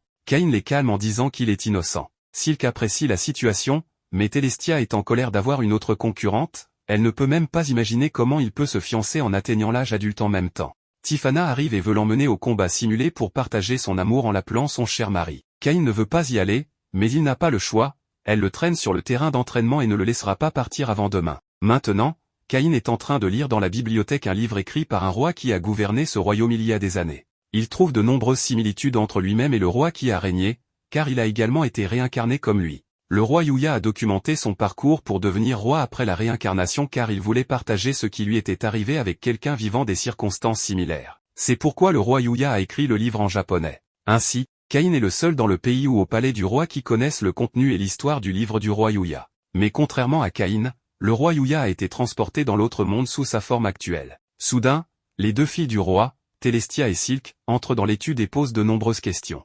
Elles veulent savoir ce qu'il lit car elles ne peuvent pas lire le titre qui est en japonais. Les 2 filles supposent que c'est le livre pour l'examen d'entrée de Caïn et elles veulent désespérément se joindre à lui pour lire. Ils n'aiment pas leur présence alors qu'il est sur le point de découvrir les événements passionnants de la vie du roi Yuya. Il se lève de sa chaise en refusant poliment de se joindre à elle plus tard, car il a beaucoup de choses à faire. Telestia et Silk veulent savoir quand leur bien-aimé Caïn sera libre pour eux, mais il évite leur compagnie et refuse de leur accorder du temps aujourd'hui et demain. Il quitte lentement la pièce en criant qu'il passera du temps avec Silk et Telestia un autre jour, mais il ne sait pas quand sera ce jour. Telestia et Silk sont agacés par son comportement car il n'a jamais de temps pour elle. Caïn s'éloigne de l'étude pour éviter Silk et Telestia lorsque sa 3e épouse, Tiphana, court vers lui. Elle est tellement excitée de lui annoncer qu'elle a organisé un événement pour demain où différentes équipes se battront les unes contre les autres. Sachant que l'événement est demain, Caïn est très irrité car il n'est pas intéressé par de telles bagarres. Il s'enfuit de Tiphana en disant qu'il est occupé demain, donc elle peut organiser l'événement un autre jour. Mais tout comme il n'a pas pu dire à Silk et Telestia, il n'a pas dit à Tiphana à quelle heure il serait disponible pour ses épouses. Le lendemain, il enfile une armure et se prépare à aller à la guilde des aventuriers. En tant que règle de la guilde des aventuriers, toute personne de plus de 12 ans peut rejoindre la guilde, et ce jour est enfin arrivé.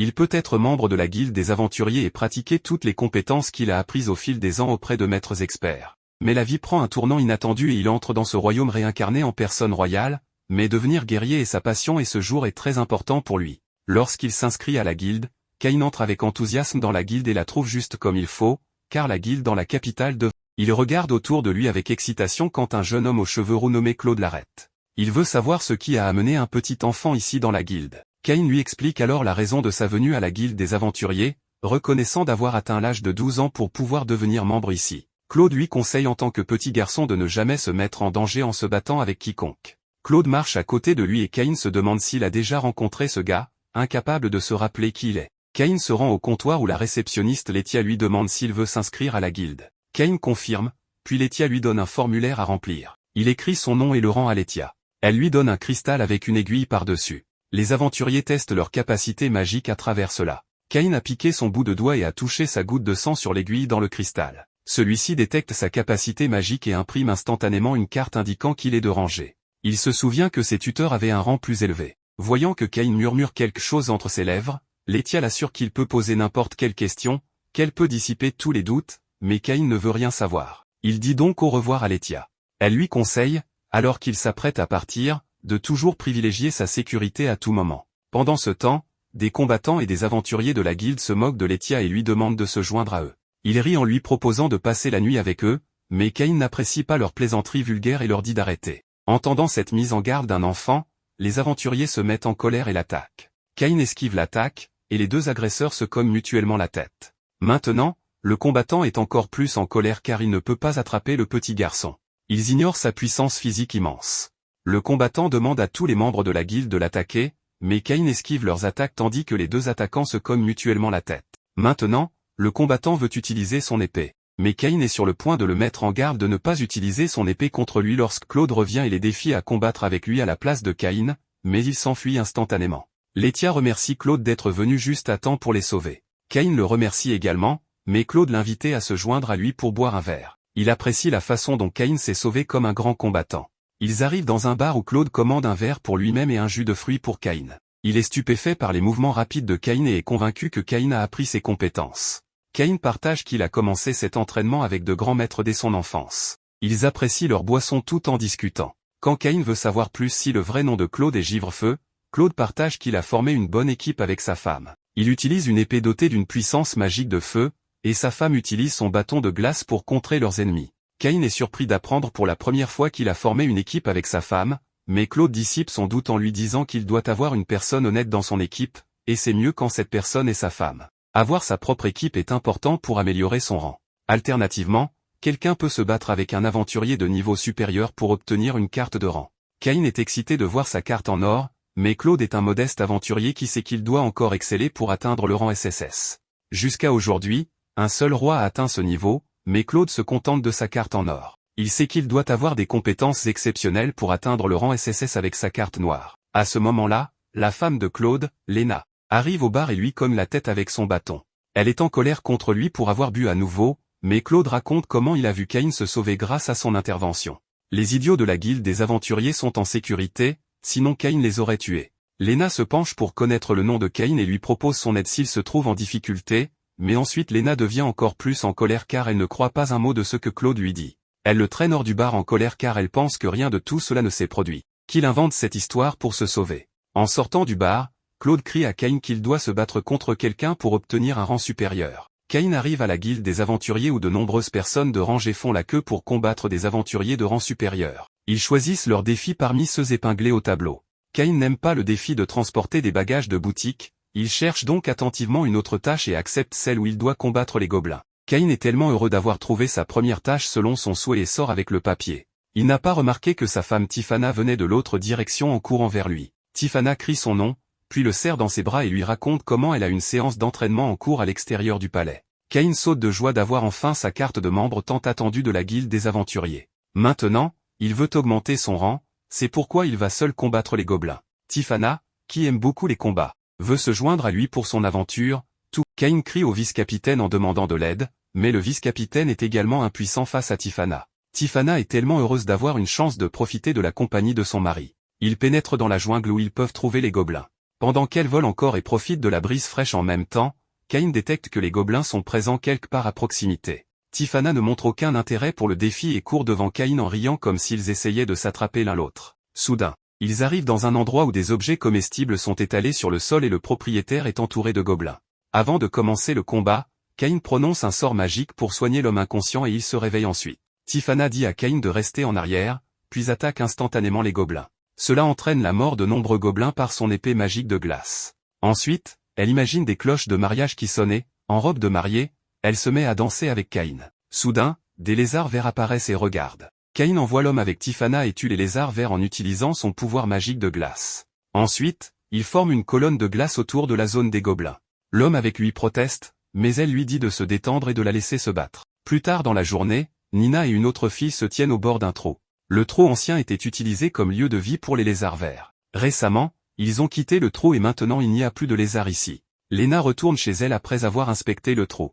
Plus tard dans la journée, Cain arrive à la guilde des aventuriers et veut connaître la valeur des lézards verts. La réceptionniste Letia partage que tuer un lézard donnerait à Cain un rendez, mais elle est très surprise d'apprendre qu'il a tué 30 lézards, car elle ne connaît pas les récompenses pour avoir tué 30 lézards verts. Elle va donc voir Cédric assis dans sa chambre. Il ne croit tout simplement pas qu'un enfant qui s'est récemment inscrit puisse tuer des lézards verts dangereux.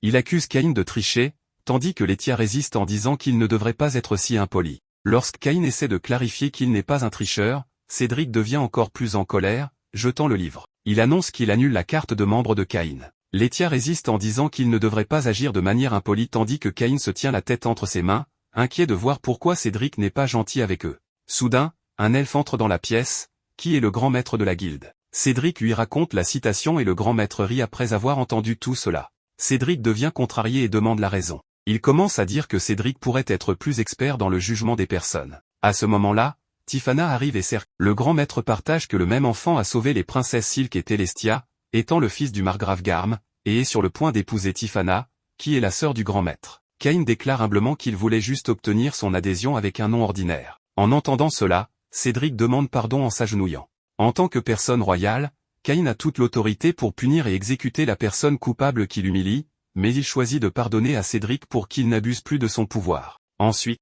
Cain veut savoir s'ils ont accepté ces lézards ou non. Le grand maître est satisfait de ses efforts et ordonne à Letia de garder les lézards dans la salle de stockage de la guilde tandis qu'ils élèveront le rang de Cain de G à Tiffana rappelle à son frère, le grand maître, que Cain a également tué un dragon rouge, ce qui le rend plus fort qu'elle. En révisant sa décision, le grand maître annonce que Cain sera élevé au rang A dès son premier jour dans la guilde, mais pour cela, il doit capturer des bandits. Une fois qu'il aura ramené les bandits à la guilde, ils lui donneront un insigne de rang. Le grand maître demande à Cédric d'aller compléter les formalités immédiatement. Le grand maître est heureux que le courageux Cain soit le futur époux de sa sœur et lui demande d'être un protecteur fort pour sa sœur. Elle prend offense quand il dit cela car elle sait qu'elle est plus musclée. Les deux frères et sœurs font des blagues mignonnes l'un avec l'autre. Cain est tellement impressionné que personne ne boude et qu'ils se comprennent bien en tant que frères et sœurs. Les dieux qui observent le comportement de Cain discutent entre eux du fait qu'il devrait recevoir une protection de niveau 10 plus importante, car Aaron, scellé il y a 300 ans, revient après avoir brisé le sceau. Par conséquent, pour maintenir le monde en bon état, ils doivent donner plus de pouvoir et de formation à Cain. Ils décident d'assigner un maître qui lui donnera une formation. Pendant ce temps, Cain profite de cette nuit avec sa carte dorée de rang A, obtenue le même jour où il est entré dans la guilde. Une fois de plus, Cain étudie quand Telestia et Silk entrent. Elles veulent étudier avec lui, et Cain accepte leur demande. Elles sont excitées à l'idée de rejoindre leur futur mari pour une séance d'études. Juste à ce moment-là, Tiffana entre et annonce à tout le monde qu'ils vont avoir un rendez-vous dans la jungle. En entendant cela, Silk et Telestia commencent à s'énerver et crient après Cain, qui cache son visage pour les éviter. L'histoire se poursuit alors que Cain doit passer l'examen d'entrée pour l'Académie royale. Sylvia est inquiète car Cain ne s'est pas réveillé, donc elle se rend nerveusement dans la chambre de Cain et le réveille. Cependant, Cain est tellement détendu qu'il ne pense pas qu'il sera en retard pour arriver à l'Académie, car il est ponctuel. Il arrive à temps à l'Académie royale et se dirige directement vers les réceptionnistes. Il demande son nom à Cain et vérifie où se trouve son nom dans la liste des candidats. On lui attribue ensuite un numéro de chambre et on lui donne un numéro de place, le numéro 10 dans la salle 285. On lui demande ensuite de se rendre à l'examen d'entrée. En marchant vers sa salle d'examen, il réalise qu'il n'a pas vu le nom de ses amis sur la liste des candidats. Lorsqu'il entre dans la salle, elle est déjà bondée d'étudiants plongés dans la lecture de leurs livres, et personne ne remarque son arrivée. Il cherche Sylvia mais réalise qu'elle est probablement dans une autre salle. À ce moment-là, l'examinateur entre dans la salle et demande à chaque élève de s'asseoir. Elle met en garde contre la tricherie, affirmant que tout contrevenant perdra son droit de participer aux examens. Elle place ensuite un sablier sur la table et demande aux étudiants de commencer à lire leurs épreuves. Caïn lit le papier et est heureux de constater que toutes les questions portent sur l'arithmétique et l'histoire. Il est sûr de pouvoir répondre à toutes les questions facilement. Peu de temps après, Caïn pose sa tête sur la table pour se détendre. Mais l'examinateur remarque son attitude et le met en garde contre le temps restant. À sa grande surprise, Caïn a déjà terminé son épreuve lorsque le temps s'écoule. L'examinateur demande à tout le monde de laisser son épreuve sur le bureau et de se rendre à la prochaine épreuve. Il apprend alors qu'il s'agit d'un examen d'évaluation magique. Chaque élève doit choisir un point sur un tableau accroché au mur et utiliser n'importe quel type de magie pour toucher ce point à une certaine distance. Caïn choisit Inferno et lance une boule de feu bleu vers la cible, qui percute non seulement la cible mais aussi le mur et les arbres alentours. L'organisateur de l'examen court pour vérifier que tout le monde est en sécurité. Impressionné mais aussi agacé par l'ampleur de la magie utilisée par Caïn, l'examinateur le fait passer à la zone d'escrime. Caïn s'excuse pour les désagréments causés, mais l'examinateur ne l'écoute pas. Dans la zone d'escrime, il est annoncé que les étudiants combattront un aventurier de haut rang, Claude. Caïn se sent à l'aise face à Claude, mais ce dernier est surpris de le voir participer à de tels tests en raison de ses pouvoirs extraordinaires. Caïn accepte humblement les compliments et explique que c'est son souhait de rejoindre l'académie. Alors qu'un étudiant converse avec un guerrier de haut niveau, l'examinateur perçoit l'intérêt de Claude pour affronter Caïn. Par conséquent, il ordonne à Caïn de passer d'abord l'examen d'escrime, puisque Claude connaît le niveau d'expertise de Caïn. Claude le met d'abord au défi pour le chauffer. Lorsque le combat commence entre eux, ils s'attaquent si rapidement que les autres étudiants ne peuvent même pas suivre la vitesse de leurs épées. Malgré chaque coup d'épée de Caïn, Claude ne peut se permettre de perdre la session avec Caïn. Il utilise donc un boost pour se revitaliser et attaquer Caïn avec une puissance accrue. Non seulement les étudiants, mais même l'examinateur est surpris de les voir se battre comme des experts. Par conséquent, il les arrête et dit à Caïn qu'il a évalué ses compétences et lui permet de rentrer chez lui en attendant le résultat. Claude a tellement apprécié la session de combat avec Caïn qu'il veut en avoir une autre un jour et partager ses pensées avec lui. Caïn accepte et rentre chez lui. En ouvrant la porte de sa maison, Sylvia l'attend déjà avec impatience dans le hall. Caïn lui raconte comment il a réussi chaque examen et espère obtenir l'admission à l'académie. Sylvia fait confiance aux compétences de son maître et lui souhaite bonne chance. Soudain, elle sent que son jeune maître Caïn doit avoir faim après un tel examen difficile. Elle se précipite donc vers la cuisine pour préparer à manger, laissant de côté la conversation. Pendant ce temps, Caïn est invité à rencontrer le roi dans sa chambre. Il s'y rend directement, mais le roi semble en colère et tient un papier à la main. Le rapport envoyé par l'académie montre que Caïn a causé tant de problèmes en utilisant un pouvoir énorme. Il a brisé le mur de l'enceinte et détruit la zone située derrière, ce qui aurait pu mettre la vie de quelqu'un en danger. Caïn s'excuse pour l'erreur, mais malheureusement, il a utilisé ses pouvoirs après avoir obtenu la permission de l'examinateur. Plus tard, le roi veut savoir pourquoi ses filles, Télestia et Silk, ne l'ont pas trouvé dans la salle d'examen. Soudain, le roi réalise que Caïn a commis une autre erreur en entrant dans les salles d'examen réservées aux roturiers. Initialement, il pense que Caïn ne sait pas que l'entrée sud est pour les gens ordinaires tandis que la porte nord est pour les membres de la famille royale. Mais Caïn le sait, et lorsque Télestia ne l'avait pas trouvé dans leur salle, elle l'a cherché partout et en a fait part au directeur. Par la suite, le duc Éric a une autre histoire à partager avec le roi. L'examinateur de l'académie est venu le voir, joyeux en disant que l'examinateur était surpris de voir comment un enfant ordinaire a détruit le centre d'examen. De plus, il n'a jamais vu un débutant utiliser son habileté d'épéiste de manière idéale avec un guerrier de haut niveau. Ils sont préoccupés par la révélation des résultats de l'examen, sinon ils l'auraient déjà déclaré. Après avoir entendu l'histoire, le duc rit si fort que cela confond l'examinateur. Le duc admet qu'il sait que maître Caïn doit avoir fait tout cela. Il est heureux que lorsque le premier ministre Magna recevra la facture de réparation de l'académie, quelle sera sa réaction? Caïn s'excuse auprès des deux, tandis que le roi le met en garde lui disant de faire beaucoup plus preuve de modération à l'avenir. Le roi demande à Caïn de partir et lui rappelle que l'annonce des résultats est aujourd'hui, il doit donc arriver à l'académie à temps. À l'académie royale, Caïn essaie de lire son nom pour déterminer s'il a réussi l'examen. Soudain, Silk se tient derrière lui et partage la bonne nouvelle, Caïn est en tête de liste pour avoir exceptionnellement bien réussi l'examen.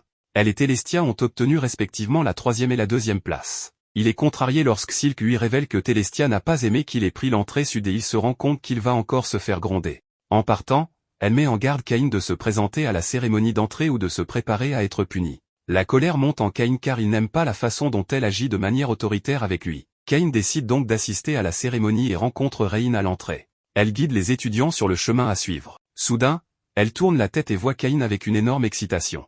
Elle le serre dans ses bras et partage sa fierté pour lui d'être le meilleur scoreur du test. Reine lui souhaite bonne chance pour son discours à la cérémonie d'entrée. Cain devient nerveux lorsque Rein partage que chaque meilleur scoreur dans l'examen d'entrée donne un discours à la cérémonie. Cette année, Cain sera cet étudiant.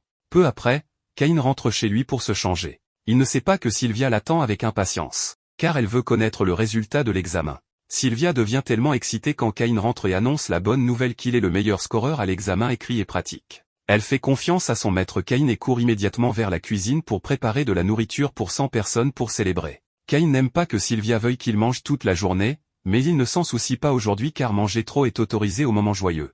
Cain arrive à la cérémonie vêtu d'une belle veste et observe les deux entrées de l'académie. En entrant, il voit que ses parents sont déjà assis et agitent leurs mains depuis le hall. À son entrée, Silk et Telestia lui demandent de les rejoindre dans le hall et aiment son apparence dans l'uniforme de l'académie.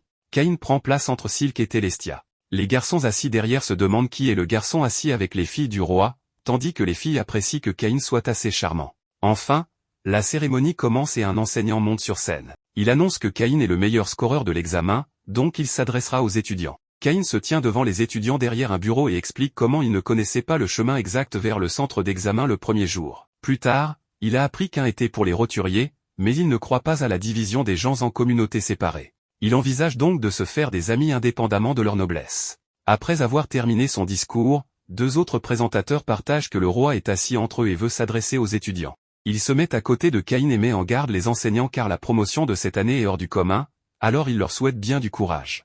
Cain se sent embarrassé et sent que le roi le met en garde. Après ce discours, ils sont rentrés en classe où Silk et Telestia l'attendaient. Soudain la prof entre et leur demande de choisir leur spécialité. L'enseignant veut s'assurer que tout le monde choisit sagement la matière. Cain choisit naturellement l'aventure, tandis que Silk insiste pour choisir la matière de la noblesse. Il choisit celle qui combine la noblesse et l'aventure. Silk promet de lui organiser un domaine et ils sortent. En sortant de la pièce, il voit une vieille amie debout dans le couloir. C'est Parma et elle est entourée de quelques garçons nobles. Il la force à quitter l'académie car une roturière comme elle ne devrait pas être ici. Cain apparaît alors et les empêche de se moquer d'elle. Les garçons ne l'écoutent pas et deviennent plus obstinés. Ils disent qu'ils détruiront Parma et sa famille même s'ils les arrêtent maintenant. Entendant cela, Silk et Telestia demandent qui oserait nuire à qui. Le fils du marquis et ses amis deviennent très effrayés. De plus, Telestia met en garde qu'un membre de la famille noble devrait apporter réconfort et paix aux gens ordinaires, tandis qu'ils causent des problèmes. Par conséquent, ce sont eux qui doivent être punis. Tous les garçons veulent demander pardon à Silk et Telestia.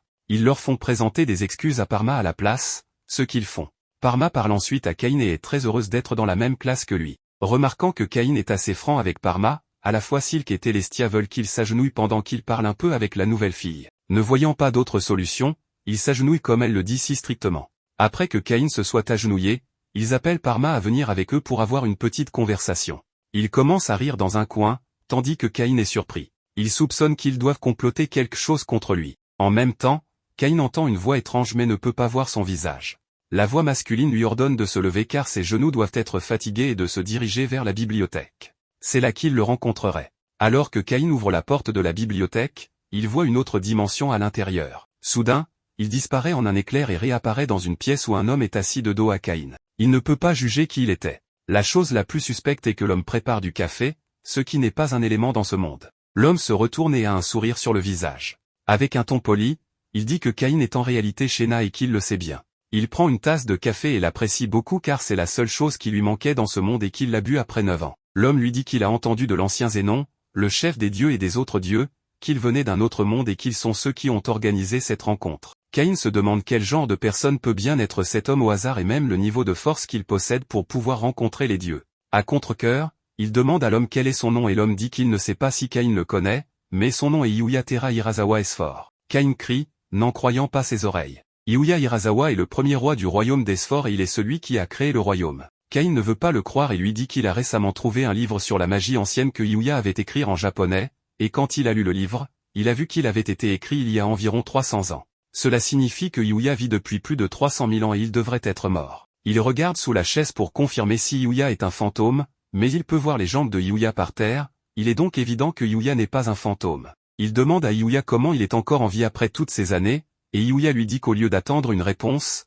il devrait utiliser son statut pour découvrir qui il est et comment il est encore en vie. Après avoir obtenu cette autorisation de Yuya, Cain ouvre son statut et découvre que Yuya est le dieu de la création. Il crie, et Yuya lui explique qu'il est le dieu de la création et qu'il était celui qui a créé le monde dans lequel il se trouve, appelé le Favinil. En conséquence, Il est devenu immortel et il a maintenant la même force que les autres dieux que Caïn a rencontrés. Caïn est étonné, il avait pensé qu'il était celui qui était trop gâté par les dieux et à qui on avait donné tant de capacités magiques, mais il ne sait pas qu'il est sur le point de débloquer un niveau de force plus grand que ce qu'il peut imaginer. Après l'introduction, Yuya lui dit qu'il a entendu beaucoup parler de Caïn par les dieux et que les dieux ont dirigé Caïn vers lui pour que Caïn puisse s'entraîner et apprendre à se battre. L'idée de s'entraîner semble ridicule à Caïn, il n'a même pas pu apprendre quoi que ce soit des enseignants qu'il avait formés quand il était enfant. Il est plus fort que quiconque maintenant, alors pourquoi doit-il s'entraîner davantage? Il exprime ses préoccupations à Yuya qui lui dit qu'il n'est pas assez fort. Yuya sort un biscuit et dit que si Caïn pense qu'il est assez fort,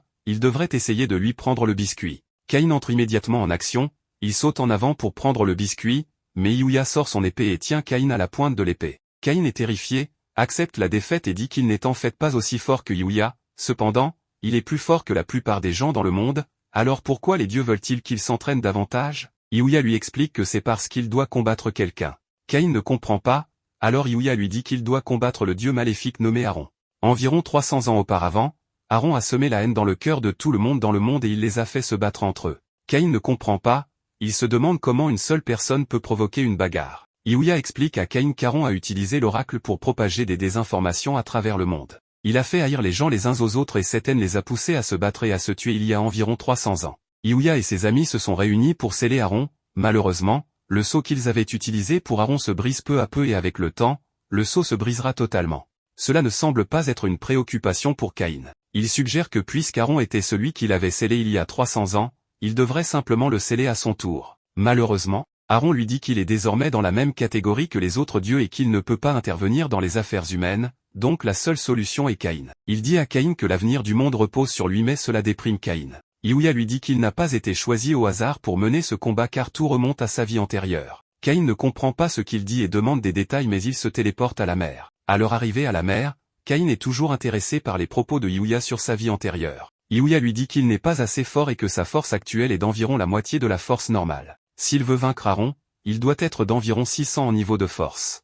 Il est actuellement à 300, il a donc un long chemin à parcourir. Caïn se moque de tout cela et demande à Yuya ce que cette quête a à voir avec sa vie antérieure. Yuya promet de lui dire s'il peut prendre le biscuit dans sa main.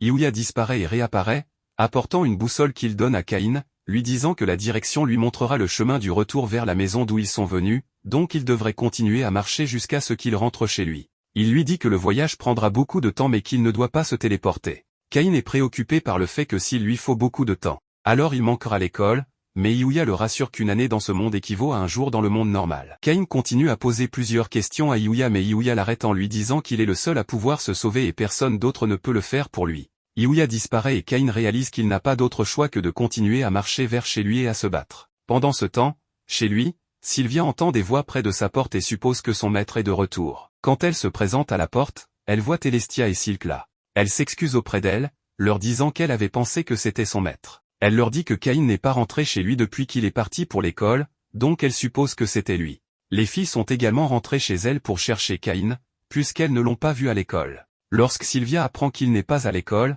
elle se sent mal. Elle se demande si son maître a été enlevé, emprisonné ou s'il s'est trouvé dans une mauvaise situation. Telestia est convaincue que Caïn va bien, elle leur dit que c'est Caïn et qu'il est assez fort pour surmonter tout ce qu'il affronte. Elle rentre dans la maison en proposant d'attendre chez elle pour Caïn. Pendant ce temps, Caïn commence à combattre les monstres sur le chemin du retour. Il entre dans la forêt et rencontre plusieurs monstres puissants qu'il n'a jamais rencontrés de sa vie. Il continue à lutter contre eux parce qu'il croit qu'un enfant courageux ne devient pas lâche, c'est son espoir jusqu'à ce qu'il rencontre un monstre particulier. En rencontrant le monstre, celui-ci le saisit et le serre. Il se demande si c'est ainsi qu'il va mourir. Le monstre tente de le tuer mais quelque chose aveugle soudainement le monstre et le monstre meurt. Caïn commence à entendre la voix d'un enfant qui pleure. Il rassemble son courage pour se diriger vers le son et quand il arrive là-bas, il voit un animal blanc blessé. Il dit que l'animal a beaucoup souffert et qu'il devrait soulager sa douleur en le tuant. Au moment où il est sur le point de le faire, il se rappelle comment il est mort en sauvant quelqu'un. Il se souvient que sauver quelqu'un est plus important que de tuer,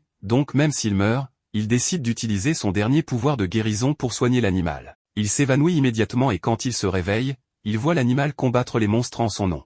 Il réalise que l'animal le protège, alors il demande s'ils devraient marcher ensemble. Il donne à l'animal le nom de Haku. Ce jour-là, il apprend qu'à aucun moment de la vie une personne ne devrait abandonner, car son courage peut encourager une autre personne. Il combat tous les monstres dans la forêt avec Haku et rentre chez lui plus grand qu'il ne l'était en partant. Quand Yuya le voit, il est encouragé. Il lui dit qu'il a très bien fait et qu'il a même gagné en force. Il le complimente également sur sa plus grande taille. Iuya remarque Aku et lui dit que Aku est un Fenri. Caïn ne sait pas ce qu'est un Fenri, alors il dit que Aku est juste son ami. Iuya rit et lui explique que Aku est un esprit divin, très fort, et qu'il ne fait un contrat qu'avec les personnes qu'il veut.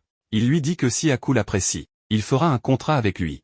Caïn ne sait pas que son animal est si fort. Il demande à Aku s'il voudrait faire un contrat et ils en créent un. Après le contrat, Aku disparaît. Iuya lui dit que s'il veut appeler Aku, il devrait dire le surnom Aku, et dès qu'il le dit, Aku revient. Un autre homme, Doran, entre. Iuya dit à Caïn que Doran sera son prochain professeur et qu'il devrait apprendre sous lui. Caïn demande à Iuya de lui raconter l'histoire qu'il veut lui dire, et Iuya promet de le faire avant de quitter ce monde. Alors que son entraînement commence avec Doran, celui-ci lui dit que Iuya est plus fort que lui et qu'Aaron est plus fort que d'eux. Donc s'il veut vaincre Aaron, il doit remporter le combat. Il part pour son premier combat et avec un seul coup, il s'évanouit. Il se réveille dans une maison inconnue et Aku lui saute dessus. Il descend les escaliers et rencontre Rory, la femme de Doran, ainsi que leur bébé dragon, Jim. Il joue avec la famille et apprécie de manger avec eux avant de partir pour son prochain entraînement. Pendant ce temps, chez lui, Telastia et Silk restent dans sa maison en l'attendant. Il décide de s'assurer qu'il est heureux à son retour. Alors il demande à Sylvia de leur apprendre à cuisiner pour qu'il puisse lui préparer un délicieux repas. Ils subissent plusieurs entraînements rigoureux de la part de Sylvia à cette fin. Caïn part pour son deuxième entraînement et encore une fois, il trouve difficile de vaincre Doran, mais cette fois, il ne s'évanouit pas. Au lieu de cela, il résiste à la plupart des attaques et rentre chez lui à pied, bien qu'il s'évanouisse immédiatement après être entré dans la maison. Il part pour un autre ensemble d'entraînements, et cette fois, Doran l'encourage à ne pas abandonner. Il se souvient de l'histoire que Iuya lui a racontée sur la façon dont ce monde est lié à son monde d'origine. Iuya lui a dit qu'Aaron était le dieu de l'amusement, mais qu'il avait soudainement changé et créé un jeu de mort. Il a envoyé ce jeu dans le monde, incitant les gens à se battre entre eux. Les dieux ont besoin de quelqu'un pour se battre dans cette bataille, c'est pourquoi ils ont fait appel à Iuya et à quelques autres personnes. Ces hommes courageux ont combattu contre Aaron, mais Iuya était triste de ne pas pouvoir sauver ses amis. Tout en apparaissant dans la mémoire de Caïn, Iuya lui explique en outre qu'il est plus lié à Aaron qu'il ne le pense. Il lui dit que son ami qu'il n'a pas pu sauver étaient les parents d'origine de Caïn, Megumi et Seiya. En ce jour fatidique, Megumi, Seiya et Aaron sont convoqués par Marine dans l'autre monde. Marine tente de les supplier d'être leur héros, mais Megumi et Seiya sont plus préoccupés par leur petit garçon qu'ils ont laissé à la maison. En conséquence, Marine leur demande de rencontrer les dieux qui expliquent la situation et ils décident de combattre. Pendant qu'ils combattent Aaron, il envoie des pointes aux guerriers et Megumi prend la pointe de Marine et meurt. Voyant sa femme morte, Seiya attaque Aaron et demande à Iuya de les sceller ensemble. Cette histoire encourage Caïn et il vainc Doran. Il retourne rencontrer Iuya et s'incline devant la tombe de ses parents. Iuya lui dit au revoir et lui demande d'emmener Aku et Jin dans son monde. Alors que Caïn part, Iuya est encouragé que Caïn sera plus fort que car non seulement il a des gens qu'il veut protéger, mais il est également protégé par beaucoup de monde. Finalement, Caïn retourne rencontrer Sylvia, Telestia et Silk. Telestia et Silk lui montrent le biscuit qu'ils ont préparé pour lui et il le mange joyeusement. Caïn arrive au palais pour rencontrer le roi et il est choqué d'entendre qu'il était avec le premier roi. Caïn explique que le roi a créé un autre monde et est devenu le dieu de la création, ce qui les choque grandement. Dans la lettre que Iuya a adressée au roi, il fait mention de l'entraînement dangereux que Caïn a suivi dans son monde. Caïn révèle également qu'il a combattu des monstres vicieux et que l'entraînement a duré environ 5 ans. Le roi et Eric sont toujours stupéfaits car il a disparu pendant quelques jours mais il prétend avoir 5 ans d'entraînement pour les convaincre. Caïn leur montre l'épée katana que Tera Hirasawa lui a donnée. En regardant une épée qui est censée être utilisée par le roi, ils sont obligés de le croire. Eric l'informe qu'il a reçu un courrier d'avertissement de la guilde des aventuriers car il a oublié d'accomplir sa quête pour devenir aventurier de rang A et s'il ne se grouille pas, il sera expulsé de la guilde. Cette nouvelle le fait crier et pour sécuriser sa position d'aventurier de rang A, il se dirige vers Adam, le chef de la guilde des aventuriers. Adam partage les préoccupations de sa sœur à son sujet, qui devient folle de ne pas la trouver. En ignorant sa conversation sur sa sœur, il insiste sur l'annulation de sa position d'aventurier de rang A car il lui a déjà dit de rejoindre la quête pour saisir cette offre. Caïn révèle qu'il est confronté à de nombreux défis ou obstacles et c'est pourquoi il n'a pas pu accomplir la quête. C'est une offre limitée dans le temps, donc il lui demande de rejoindre la quête et Caïn n'a d'autre choix que de répondre à sa demande. Sa tâche est d'attraper les bandits, et étant donné sa puissance, cela ne représente rien pour lui. Avec la lévitation, il atteint la forêt et attend les voleurs. En volant, il a vu quelques bandits qui ont capturé 2 filles et un monsieur. Lorsqu'il les remarque de près, il se rend compte que ce sont ses maîtres. Maître Nina et Maître Milly sont prêts à enseigner une leçon à ce salaud, mais Maître Milly est blessé, c'est pourquoi il la guérit avec son pouvoir de guérison et son pouvoir est augmenté.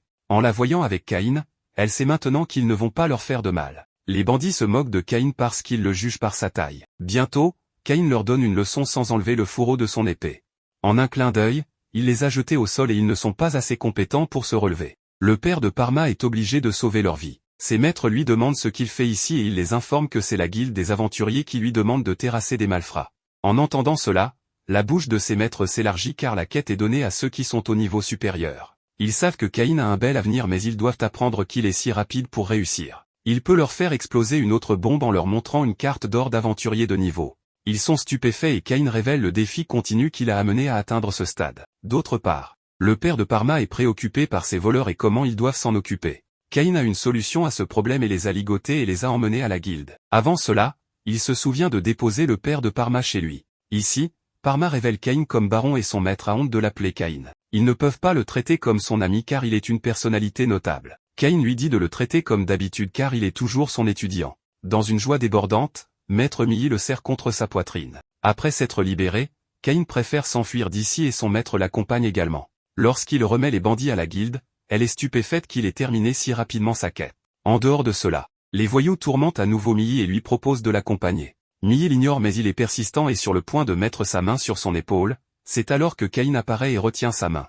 Il lui conseille également de ne pas harceler son maître. Tout d'abord, ils l'ont considéré comme un enfant, mais bientôt ils se souviennent d'une rencontre précédente avec lui où il les a battus à mort. Ils sont effrayés et reculent. Ici, Claude et Léna arrivent et remarquent une forte aura. Pas étonnant, c'est Caïn, mais ce qu'il fait ici, c'est que Caïn les présente à ses amis, ainsi qu'à l'enseignant. C'est au tour de Caïn d'être choqué car Milly est la sœur de Claude. Milly lui explique qu'elle enseigne à Caïn depuis qu'il a 5 ans et qu'il l'a déjà mentionné dans la lettre. C'est une coïncidence incroyable. Claude veut boire de l'alcool, Léna le frappe avec sa baguette parce qu'il a trouvé une excuse pour boire à nouveau. Malgré cela, il commence à boire et Milly partage l'événement où Caïn les a protégés. Nina révèle qu'il a atteint le niveau d'un aventurier de rang A, donc ce n'est rien devant lui. Claude est pris au dépourvu car il n'a que 12 ans, mais il ne devrait pas être surpris car Caïn est un enfant extraordinaire. Il lui a déjà donné du fil à retordre lors de l'examen d'entrée et tout le monde est choqué d'entendre cela, surtout Milly. Nina révèle que Caïn est en réalité un baron. Léna et Claude sont inquiets car ils ont été impolis avec lui,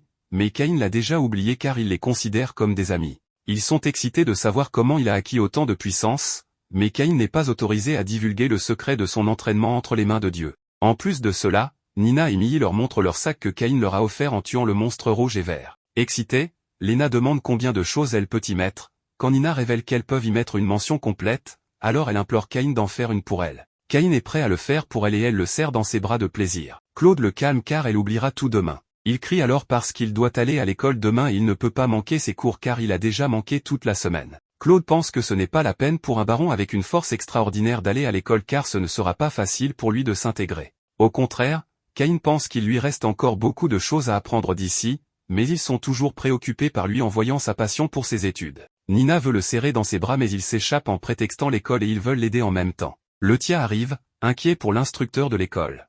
L'instructeur actuel a été blessé donc elle cherche un remplaçant. Quelque chose clique dans l'esprit de Claude et il lui demande de donner plus de détails dans la classe de magie. Les élèves doivent frapper le poing devant eux de toute leur force. Caïn prévoit de montrer sa puissance dans cette classe mais elle lui interdit de faire quelque chose parce que son niveau de puissance est au-delà du niveau débutant. Caïn est devenu déprimé car cet ordre n'est pas limité à cette classe, toutes les classes sont incluses dans cette règle.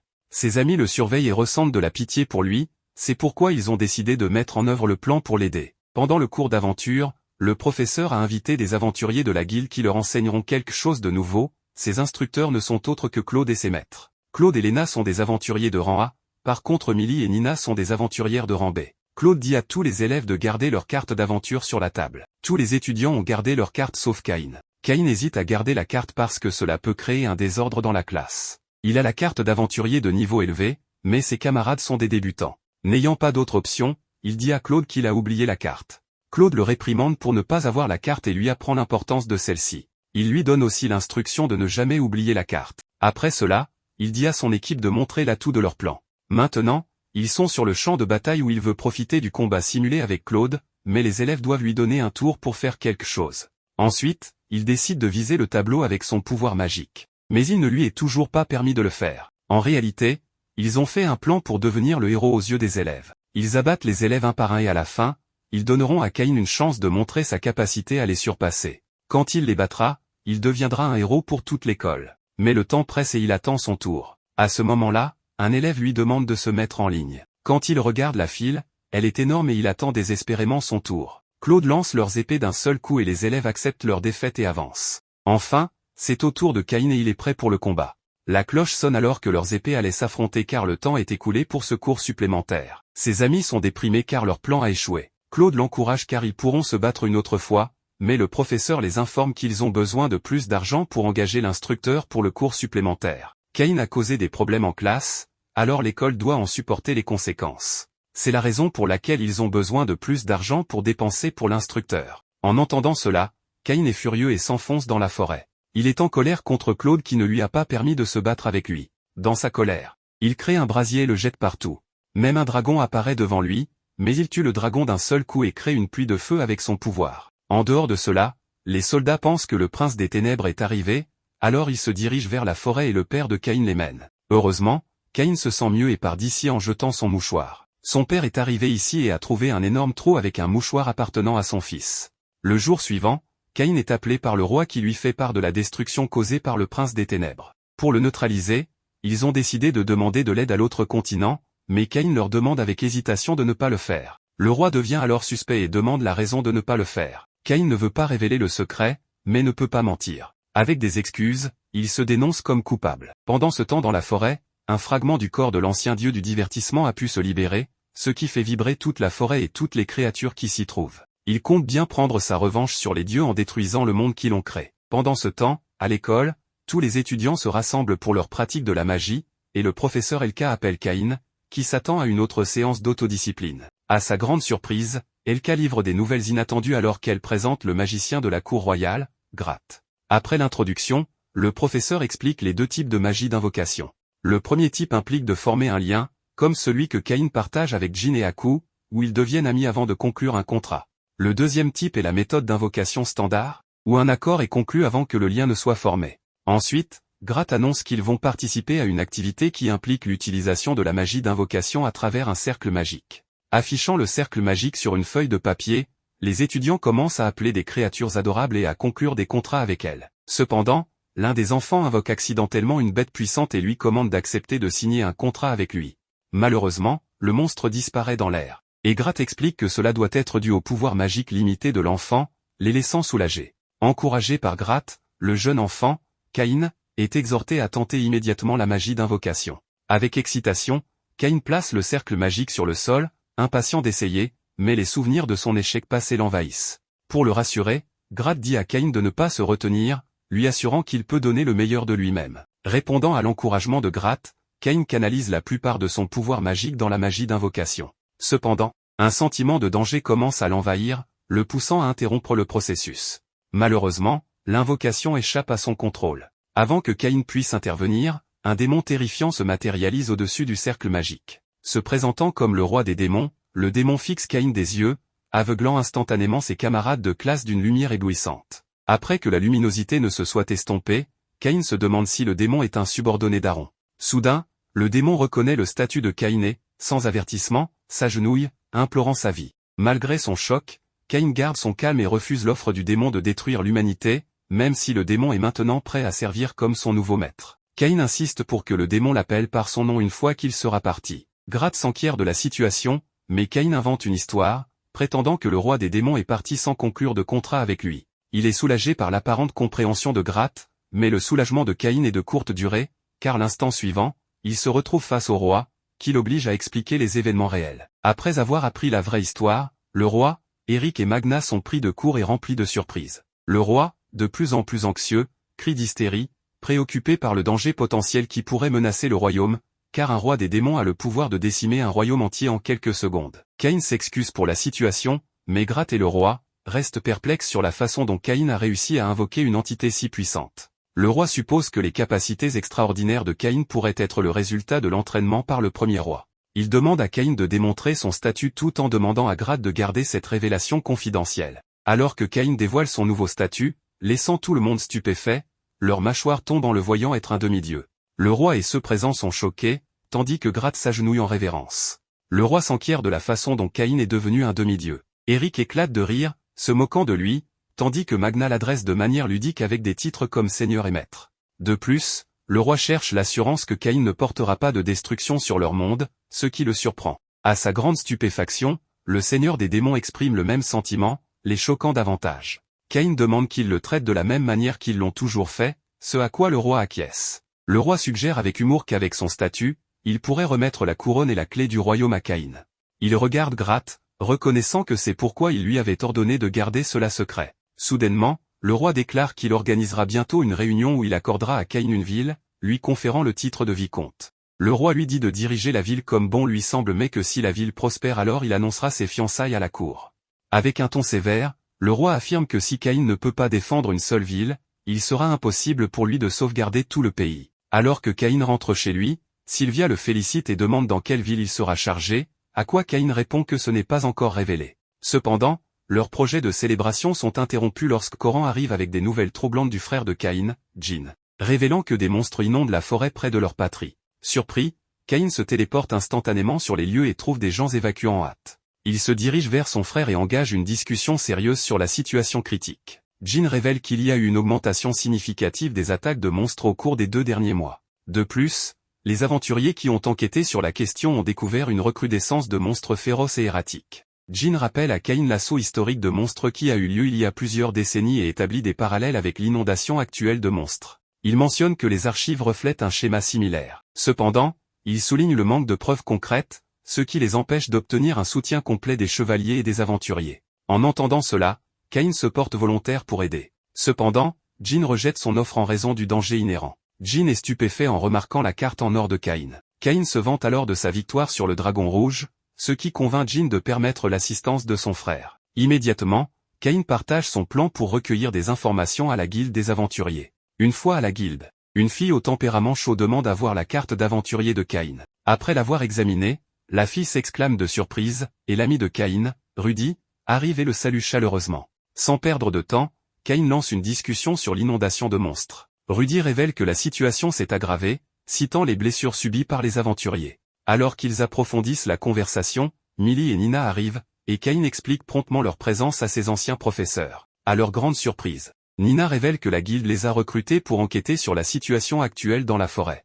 Elle divulgue que les monstres dans la forêt deviennent plus forts et forment des groupes. Millie ajoute qu'elles attendent l'arrivée de son frère et de sa femme. Caïn se sent soulagé en apprenant que Claude les rejoindra. Rudy demande quel est le plan de Caïn, ce qui le pousse à annoncer son intention de s'aventurer seul dans la forêt. Inquiet, Rudy suggère à quelqu'un de l'accompagner. Inquiète, Millie et Nina préconisent également d'attendre Claude. Caïn répond qu'il doit mieux comprendre la situation. Rudy exprime son appréhension, soulignant que si quelque chose arrivait à Caïn alors qu'il est seul, la guilde pourrait ne pas être pleinement équipée pour y faire face, compte tenu du statut noble de Caïn et de sa propriété foncière. Il explique qu'il n'est pas vraiment seul. Au cœur de la forêt, Caïn invoque Aku et Djinn, qui le lèchent avec enthousiasme dès leur arrivée. Après avoir donné les ordres, Caïn leur demande d'explorer les profondeurs de la forêt. Pendant leur recherche, Caïn sent qu'ils sont observés, bien qu'ils ne puissent pas voir l'observateur. En réponse, il invoque Seth, dont la colère initiale se transforme en surprise en réalisant que c'est Caïn qui l'a appelé. Sans délai, Caïn commande à Seth d'enquêter sur la région. Immédiatement, Seth signale la présence d'une entité puissante dans la forêt et révèle l'existence de monstres de haut niveau rarement rencontrés même dans son pays démoniaque.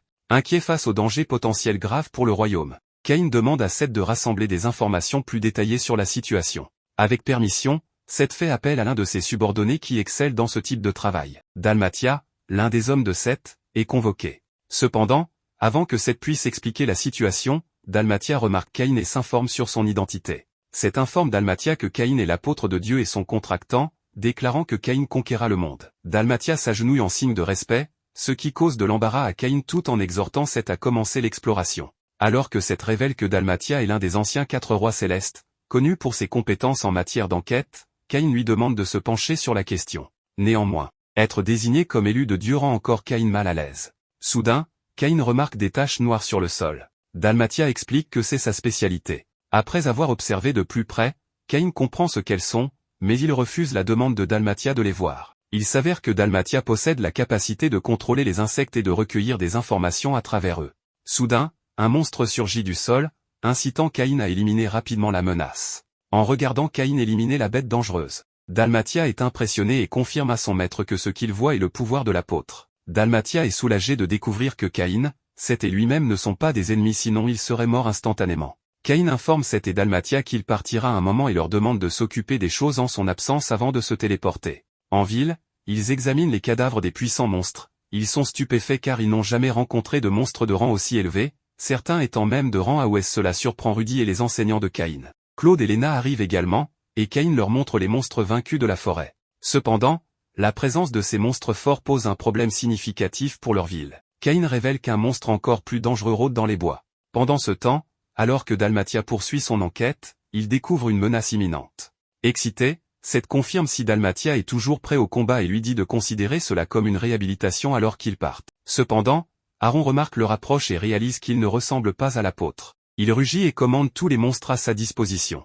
Seth aperçoit la horde de monstres puissants, ignorant qu'Aaron les observe. Seth se téléporte ensuite pour informer son maître. De retour en ville, Caïn remarque Seth et se précipite dehors. Seth explique qu'il y a une urgence et c'est une attaque de monstres. Caïn presse ensuite Claude et son enseignant de rassembler tous les aventuriers et de protéger la ville. Claude demande ce que Caïn prévoit de faire, et Caïn répond qu'il s'aventurera profondément dans la forêt. Ils expriment leurs inquiétudes, mais Caïn les rassure qu'il a déjà quelqu'un de fiable. Soudain, Seth se téléporte près de Caïn. Seth rapporte le début de l'inondation de monstres. Alors que tout le monde est confus, Caïn présente Seth comme un ami qui l'accompagnera. Être appelé un ami, Seth se sent touché.